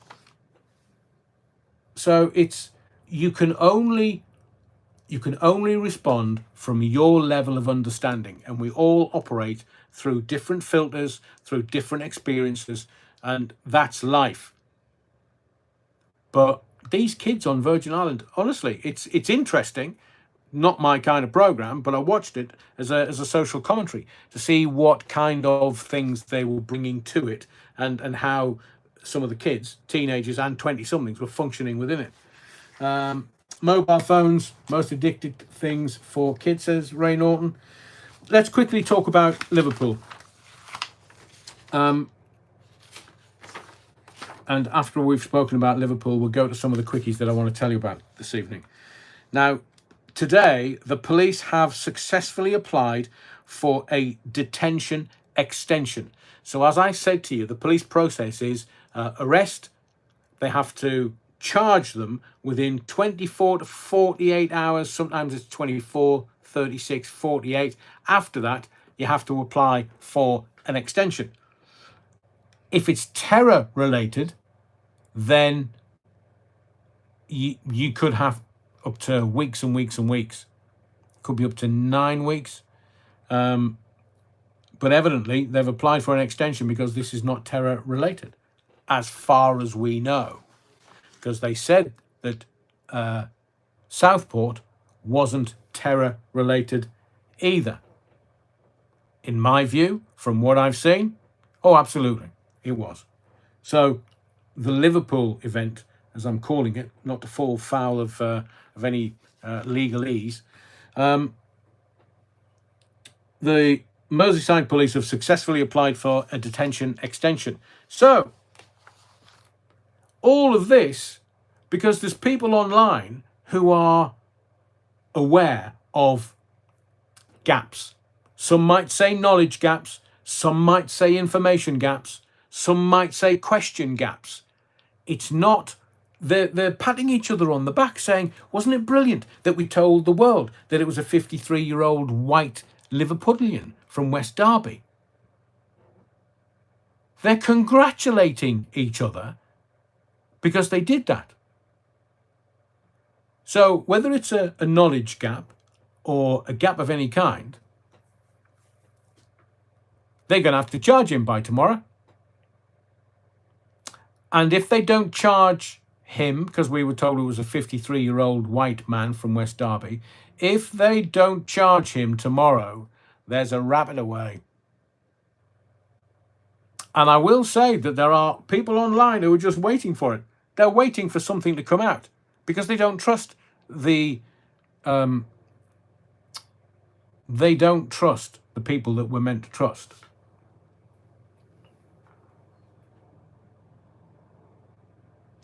Interesting. Thank you, Mad Mac. It's just popped up on my breaking news app.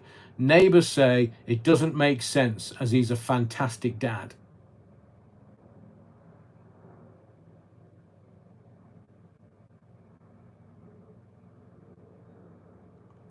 Aidan Wellsmith says, they're not clever, Adrian. Now the time window is down to 3 hours. If they don't say within 3 hours in future cases.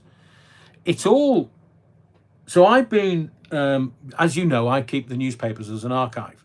And I've kept my newspapers this week. And I've reread the newspapers on Tuesday. Now remember, an arrest was made on Monday.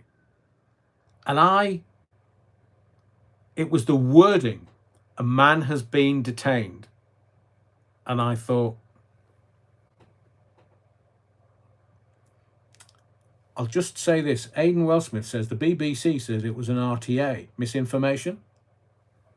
And then some of the other news organisations says it was an RTI, a road traffic incident. And I'd said to you, it could have been an RTC, road traffic collision.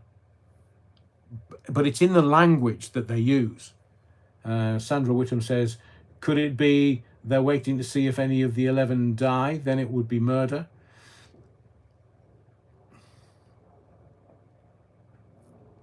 So the reason why, I'm going to answer your statement or question, Sandra, this way.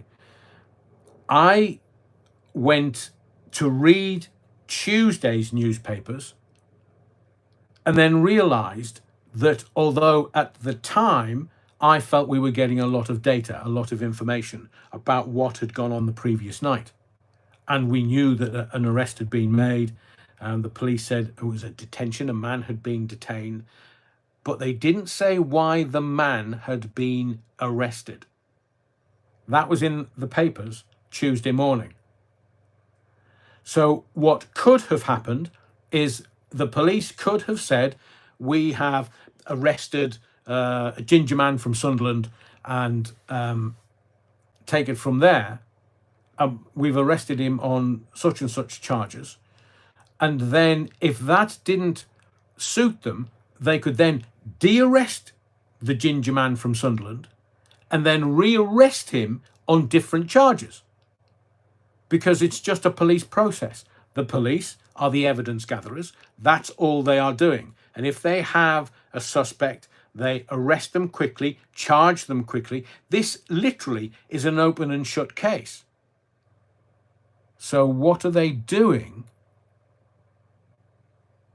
And I'm talking about the police in general. I'm not talking about the specifics of the case. At the moment, as far as I am aware, and I'm putting this line in the sand, there's only been an arrest made. There's no charges being formed, and sub judice really, technically, only kicks in when somebody's being charged. So in the loosest of terms, I'm trying to talk about the case in general. So the police could have arrested someone, and I'm not going to quote any of the CCTV or videos, but they arrested someone, got him into custody, and they then had 24 to 36 hours to formulate charges. And now 48 hours later, they've had to apply for an extension. First question, why? Second question, and someone, I think it was Neil, mentioned about West Derby, the neighbours. Why hasn't the community in West Derby, because remember, sub judice only really kicks in, but most news organisations tread very carefully from the arrest. And sub judice definitely kicks in where you can be in front of the beak and sent to jail when somebody's been charged. Nobody's been charged, as far as I'm aware. They've applied for a detention extension.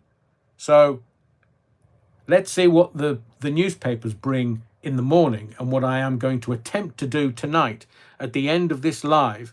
I'm going to see, I'm going to bring you tomorrow's news today, and we'll look at the front pages of the newspapers, and we will be able to tell from the stories that they're running on the front pages of tomorrow morning's newspapers as to where the Liverpudlian story is going. The thing that I find quite amazing is there was angles from every which way of the vehicle itself, but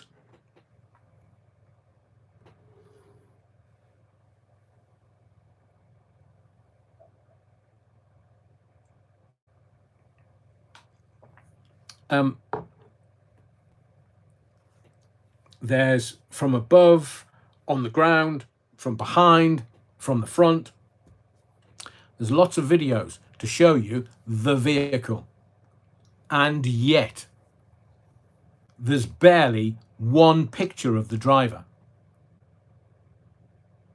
And yet everyone's got phones with cracking cameras on, even grainy pictures. But it's only today that a picture has turned up, and I don't know whether they've used Lightbox or whatever they've done to bring out the picture of the driver to try and work out how the driver of the vehicle, because we still don't know. They say it, but we still don't know whether the man that has been arrested is genuinely the man that was the driver. Because so no one's recorded the driver properly, and there were tens of thousands of people there. No one has a picture of the driver. Even more interestingly, no one's recorded the arrest. No one.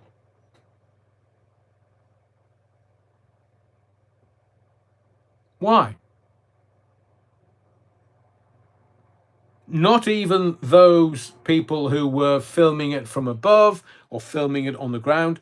No one has footage of the police arresting the driver of the vehicle. No one's recorded the arrest at scene. And there's no live streams on any social media anywhere. I mean, it's 2025. I've done a live stream up Machu Picchu. Literally, everybody clicks and likes, subs and views. I'm amazed that nobody did a live. Nobody just went straight on and says this.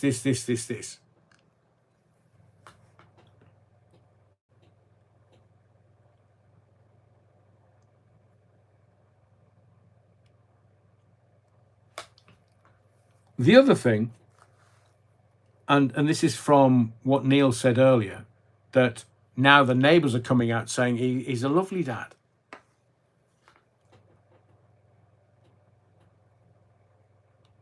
We can't speculate. Man's been arrested for attempt murder, drug driving, dangerous driving. We can't speculate on the case.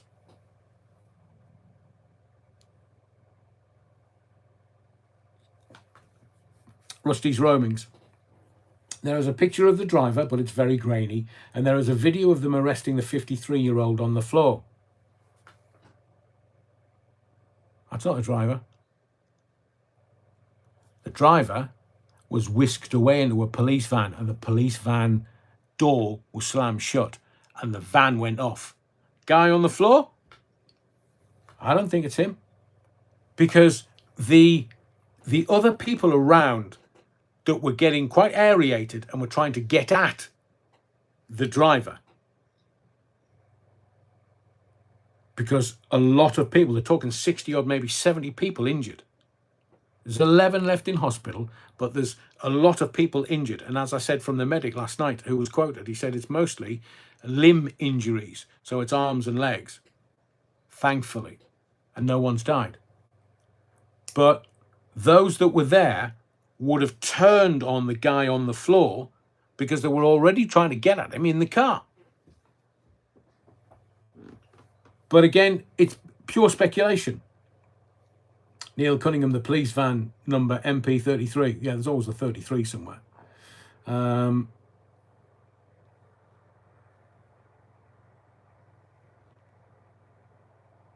What's Paulie said?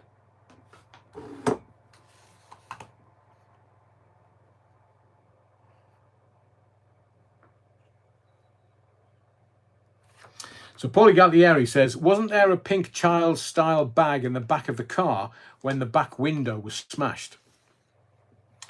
There appeared so, Paulie. Now, I saw the video where the camera person, don't know whether it was male or female, looked into the back of the car, and I saw something that I thought, what is that? Is that wrapping paper? What is that? But to run with that particular point, Paulie, and to mention the West Derby locals again, they haven't come out and identified him. So I don't know whether they've spoken to the news channels, and the news channels have said you can't say that. We don't know why. But why do they need an extension, a detention extension?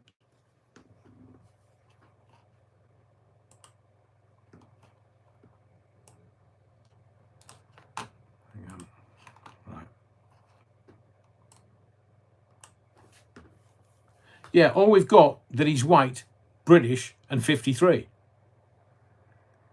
So in various videos, you know how the narrative is that the car tailgated an ambulance through the roadblock. Now, in various videos, there are other vehicles in front of the Ford, and it's in a supposed closed road. The Times newspaper is quoted as saying the driver came out of Hooters into his vehicle. So we don't know whether, well, we can't speculate. We can't speculate, but that is fact via the Times newspaper. So this is not a complicated case. There are too many gaps. West Derby, to give you some context from what I understand, and obviously I've got a lot of friends in Liverpool. I worked there for Radio City for a couple of years. West Derby is full of wrong-uns. If you want any recreational, West Derby's the place to go. It's full of dealers. So we don't know, and it's absolutely pointless speculating. West Derby is a close-knit community. Not one whisper coming out. Now, I would have thought, knowing the Scousers, the Liverpudlians, the way that I do, they would be very angry at this. Very, very angry. And irrespective of whether people have died or not, this was horrible. In their community, in their city, I will guarantee you there are people sitting at home seething. So are we going to get the name of the male once he is charged? At the point that this male is charged with anything, we can't talk about it at all. The process of law has to be trusted and allowed, and I'm not going to stand in the way of that. But tonight, as a conversation, I would suggest that there are too many gaps. We know the West Derby community is close-knit, but there's not a whisper coming out of there-ish. West Derby and the Scousers, it's a comedy opening, but they are full of wrong-uns. Fantastic wrong-uns all the same, but still wrong-uns.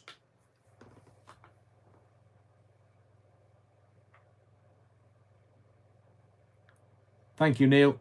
Hooters is about half a mile from the crash site. I've never been to the Liverpudlian Hooters, but I've been to the one in Nottingham. And they make the best chicken wings and burgers, which is why I went there.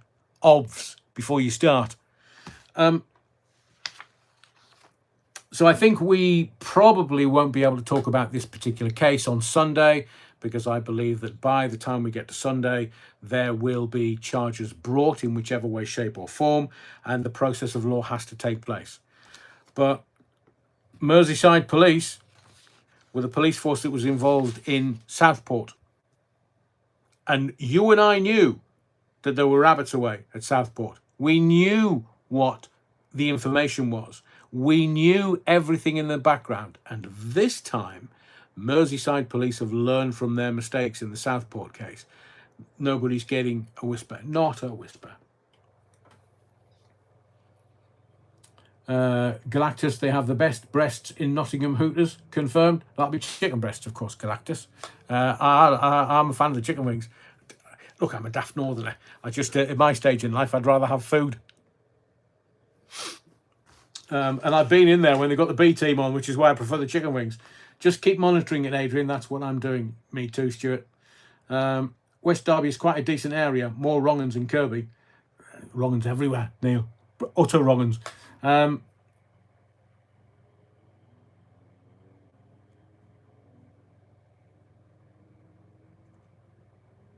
That was in the Times.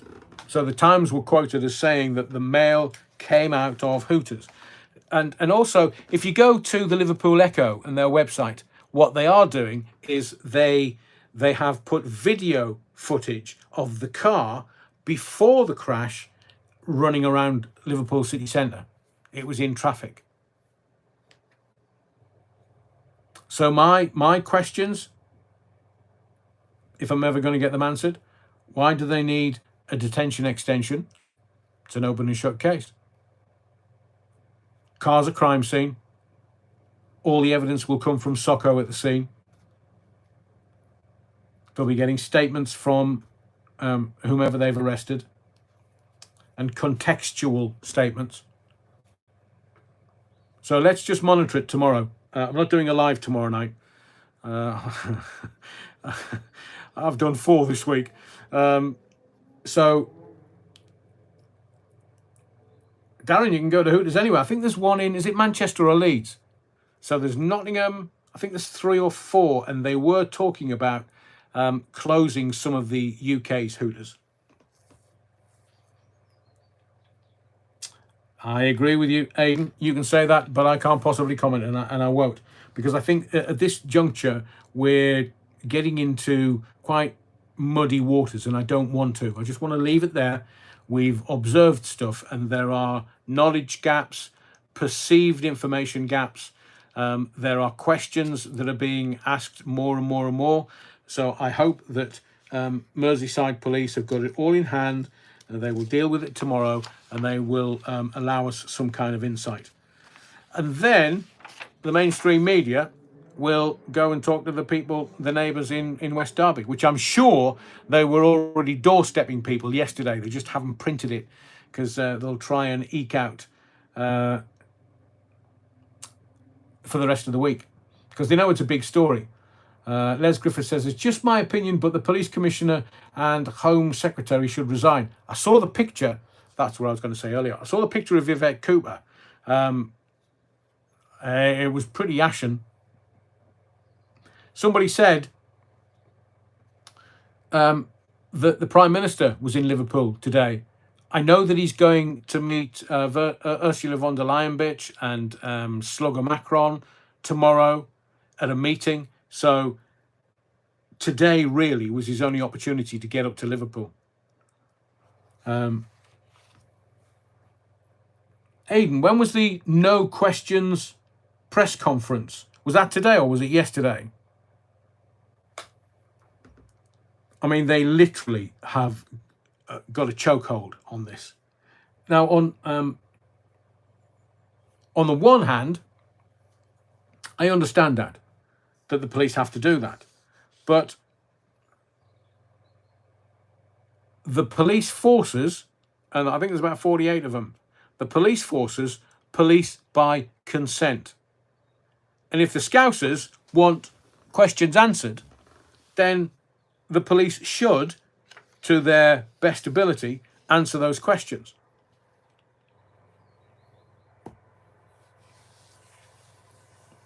But murder indicates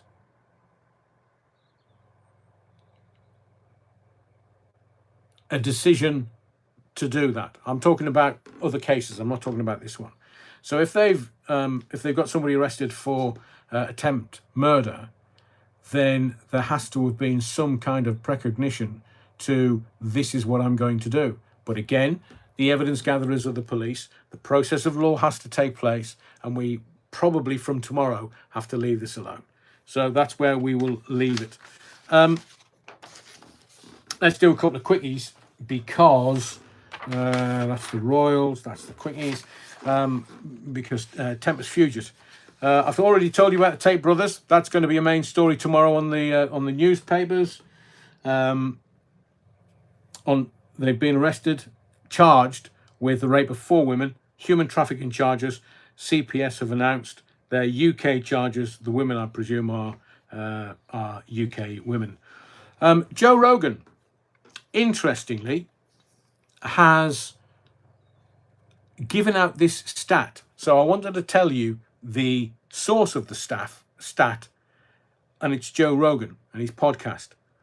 And he said there's a new study estimating that the Charlie 19 jibber jabbers, in particularly the Myrna shots, have killed more US citizens than World War I, World War II, and Vietnam combined. And he dropped the numbers during a conversation with Aaron Rodgers on his podcast. I'll give you that stat again. It's breathtaking. The Charlie 19 Myrna shots have killed more US citizens than World War I, World War II, and Vietnam combined.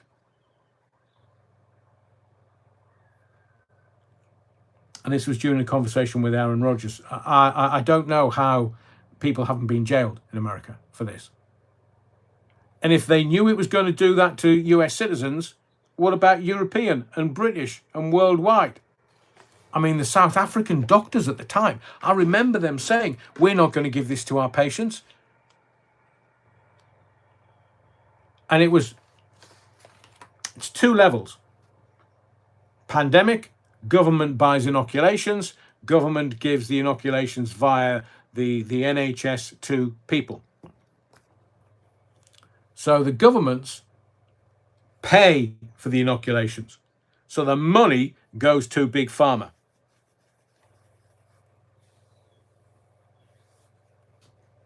So Big Pharma's making money out of it.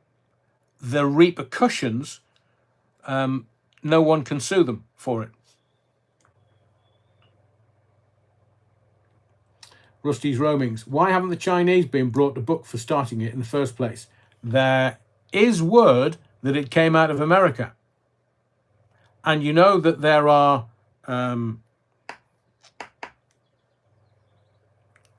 American labs in Ukraine. They don't know whether it came out of Ukraine or whether it came out of an American lab in America. But you know the Wuhan lab? Fauci had a tour of that. Barack Obama had a tour of that lab. Why would they go there then?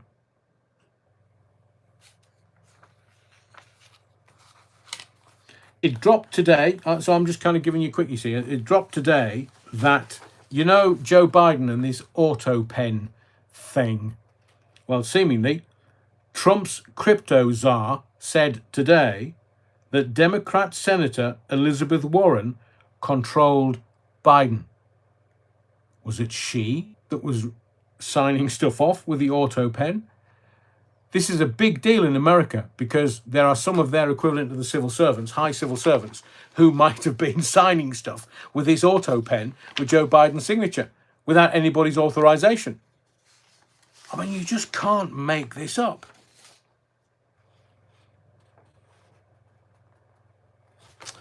I think it was Amalia that said a little earlier, you know, it's a worry with what's going on in the world.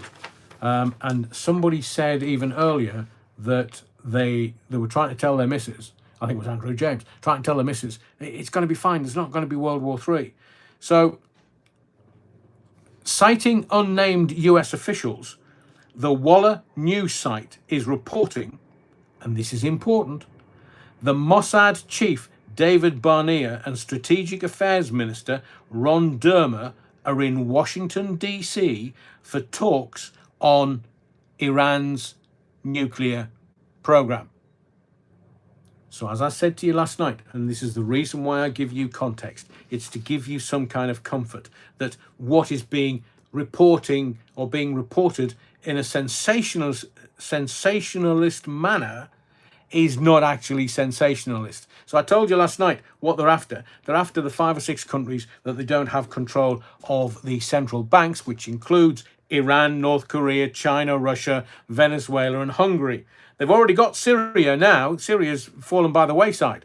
But this is really important. So if we've got Mossad chiefs in Washington for talks about Iran's nuclear program, why aren't they talking to Iran? You know the answer. And I thought about playing a game tonight. It's called Who is Sir Keir Starmer Fucking Today? So I'm going to ask you a question. Are you ready? Fastest fingers first. We're going to go through 1 to 4. So your guess is as good as mine. Who is Sir Keir Starmer fucking today? Ukrainian? Muslim? The entire nation? Or his party? So I'm just asking, and we'll run this until we can't run it anymore. So I'm going to ask you every time we do a live, who is Sir Keir Starmer fucking today? Is it 1, Ukrainian, 2, Muslim, 3, the entire nation, or 4, his party? Kaz says all of the above. Amalia, the nation! All 4. It's either 3 or 4, blimey. No age group, Les. Just in general, because, you know, Sir Keir wants boots on the ground. He wants boots on the ground in Ukraine. So somebody's bound to get fucked. Technical term, obviously. And Lord Ali, he's pretty close to Lord Ali. The U-bottle 3 and 4. The nation and his party. I thought you might like that. I saw a few giggles at the beginning of it. But we'll play that game again. Thank you for all your votes. It was mainly that. Thank you very much.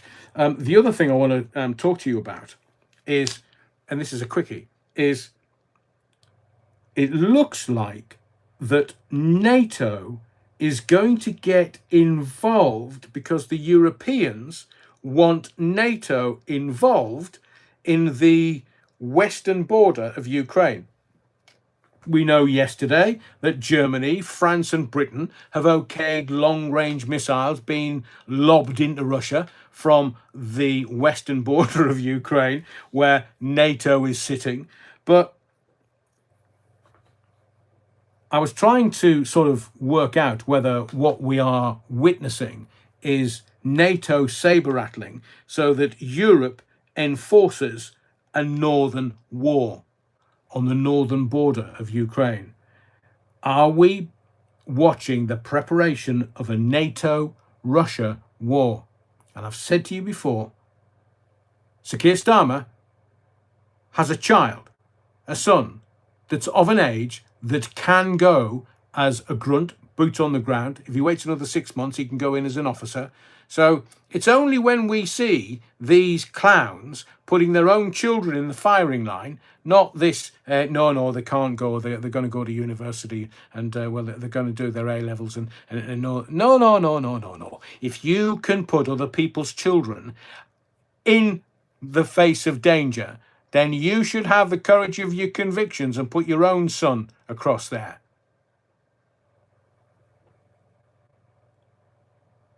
Wow. Chelsea have won historic Europa Conference League title, 4-1 against Real Betis, I think it was. So keep your eye on that. And I think rather than... I might leave this for a video in the morning because it's getting quite late. I want to give you some royal news. Oh, blimey. Where is it? going to give you this verbatim. You know this to-do. We've got Charles the Weak in Canada saying, oh, I'm sorry about the Empire. Wow. Could have at least smashed the lights before you went, you wrong uns. It doesn't seem to be going away.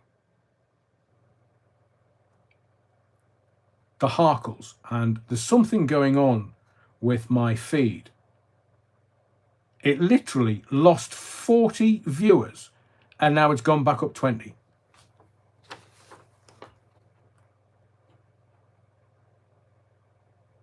Honestly. Yeah, Andy H says there's a glitch in the matrix. Maybe. It's truthful. Look, we're back up to nearly 200 from 164. I'm telling you, there's something going on. So if you don't hear from me again, me brake pipes are being cut in the morning. A lot of Chelsea fans in tonight, you wrong uns. So, yes, if you could, before I finish this off, because you need to hear this. This is really important. Charlie, he's out there with his missus. Camilla, I believe, is not very well. If you look at her, she's not very well. If you look at her in the pictures of him and her in Canada, she doesn't appear to be very well. But I do believe she'll outlive him. But this whole furore doesn't appear as if it's going away. So from what I have been told, and this is why I've made these notes, the House of Lords launches an official petition to strip Meghan of every royal title. So it's not just the Duchess of Sussex. She's got, is it the Duchess of Dumbarton, and she'll have a Duchess of somewhere in Ireland, and she'll have a Duchess of somewhere in Wales. They get quite a few of them.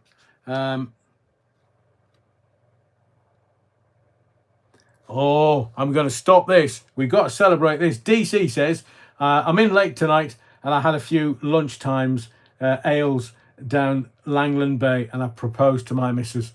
Now, DC, I'm going to be clean-minded and hope that it was marriage, not some nefarious, utter wrong and stuff in Langland Bay. So whatever it is, DC, congratulations. Have you just proposed marriage to your missus? Congratulations, young sir. But cough, we need to make sure it was marriage, not something else that you can get arrested for.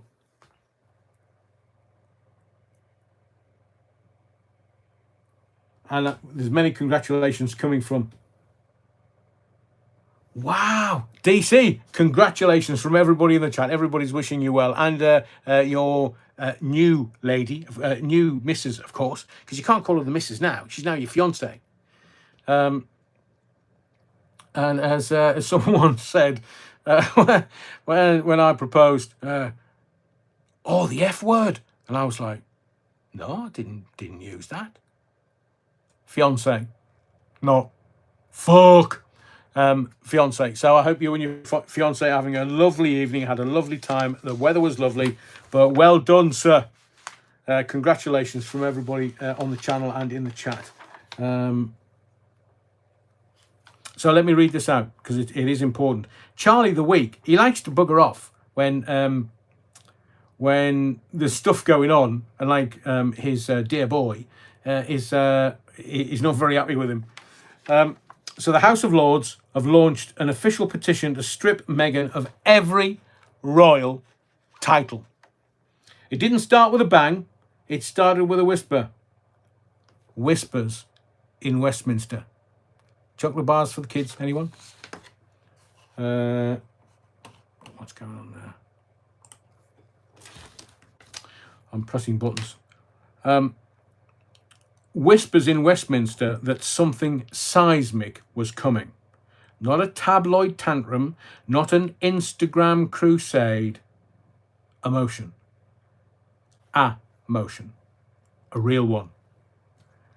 Tabled inside the House of Lords, the oldest democratic chamber in the world, this wasn't outright public outrage anymore. It was institutional retaliation. It's the elite. They've had enough of them. The pair of them. The Harkles in Monty Shit Show. So Meghan Markle, the Duchess of Sussex by title, may soon be the Duchess of Nout. Because the wheels of British power are turning, and they're turning against her. They don't like it up them in the elite. They don't. It didn't begin with a scandal, not even a tabloid leak. It began in silence. There was a whisper rolling through the corridors of Westminster, the corridors of power, the oldest seat of power in the world. The monarchy in this country is over 1,000 years old. I mean, Athelstan in 920 odd. But now the whisper through the corridors of power has erupted into a thunderous motion. For the first time since Megxit, the British aristocracy has officially declared war on Meghan Markle. The House of Lords has tabled a formal petition to strip her, metaphorically and permanently, of the Duchess of Sussex title, and I would imagine her other Duchy of Dumbarton and other places. And this time, it's not symbolic at all. It's real. It's legislative. And it's unravelling everything she thought she could keep. So that, no wonder Charlie's buggered off over to Canada, and it's all starting while he's out of the country. He's Charles the Weak, man. He doesn't like an argument. He doesn't like a fight. He's scared of her. I don't know whether she's let Harry out of her dungeon yet, because I think she's a dominatrix. But, you know, there's no conscience on an upstanding prick, so long as he's getting his. But he's in, where is he? He's in China. Hello, I don't speak Chinese. I'm from England. My name's Harry. And I'm looking for, are you going to make some donations? They're bloody communists, Harry. The CU is a right-wing fascist. Royal family? Bloody hell, man.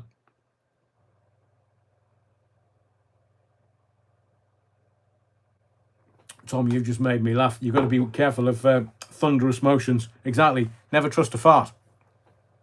It's psyop, false flag, bullshit excuse. Well, yeah. They can't strip Harry of his title as it's his birthright. Well, no, he's a blood prince. And what they have to do is they have to strip him and her prior to the divorce. So if they strip him of the title, she's not entitled to it. If they strip her of her title, you think that's going to be some kind of rapprochement for Harry coming back to the family? Charles couldn't fight his way out of a paper bag. I know Nicky Watson, that's why I call him Charles the Weak. He's always buggering off somewhere when there's the heat's on. Glenn Fry, the heat is on. Night all, have to get up early for me washing slot. Bless you, Jackie. And I wish you well with what you've been talking about in the comments this evening. So sleep well, Jackie. I'm going to round it up now rather than extend it any further.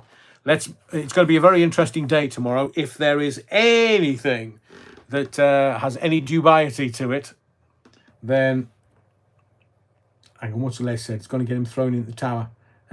Rusty, only if Charlie is his biological son. That could definitely get you thrown in the tower, Les. I'll bring you a cake with a file in it. Charles the Turd. No, definitely Charles the Weak for me. So if you haven't smashed the likes already, it would mean a lot to me if we could get anywhere near 200 likes for the live tonight. Thank you for your likes, your subscriptions. Please check and please comment on some of my videos, because then you won't lose your subscription to the channel. But most of all, thank you for your indulgence. I hope you've enjoyed this evening and the adult way we can have adult conversations and are engaged with the subjects that we talk about. It's a phone-in, basically, and we are still looking at that. We are. Be well, stay safe, and the next live is Sunday at 8. And on Sunday, I'm going to ask you questions about timings of the lives, how you want them, where you want them. I don't know whether 7:30 is better than 8. So we'll have a conversation around it on Sunday at the start. So be there if you can. Have a good weekend if you can. If anything major pops up tomorrow or Friday, I'll be straight on here for you. Otherwise, Thank you to all the choir boys and Sister Mary and everyone that looks after the body of the kirk. I hope you enjoyed the beer garden tonight. And whatever you do, wherever you go, don't forget the Battenberg. See you Sunday at 8.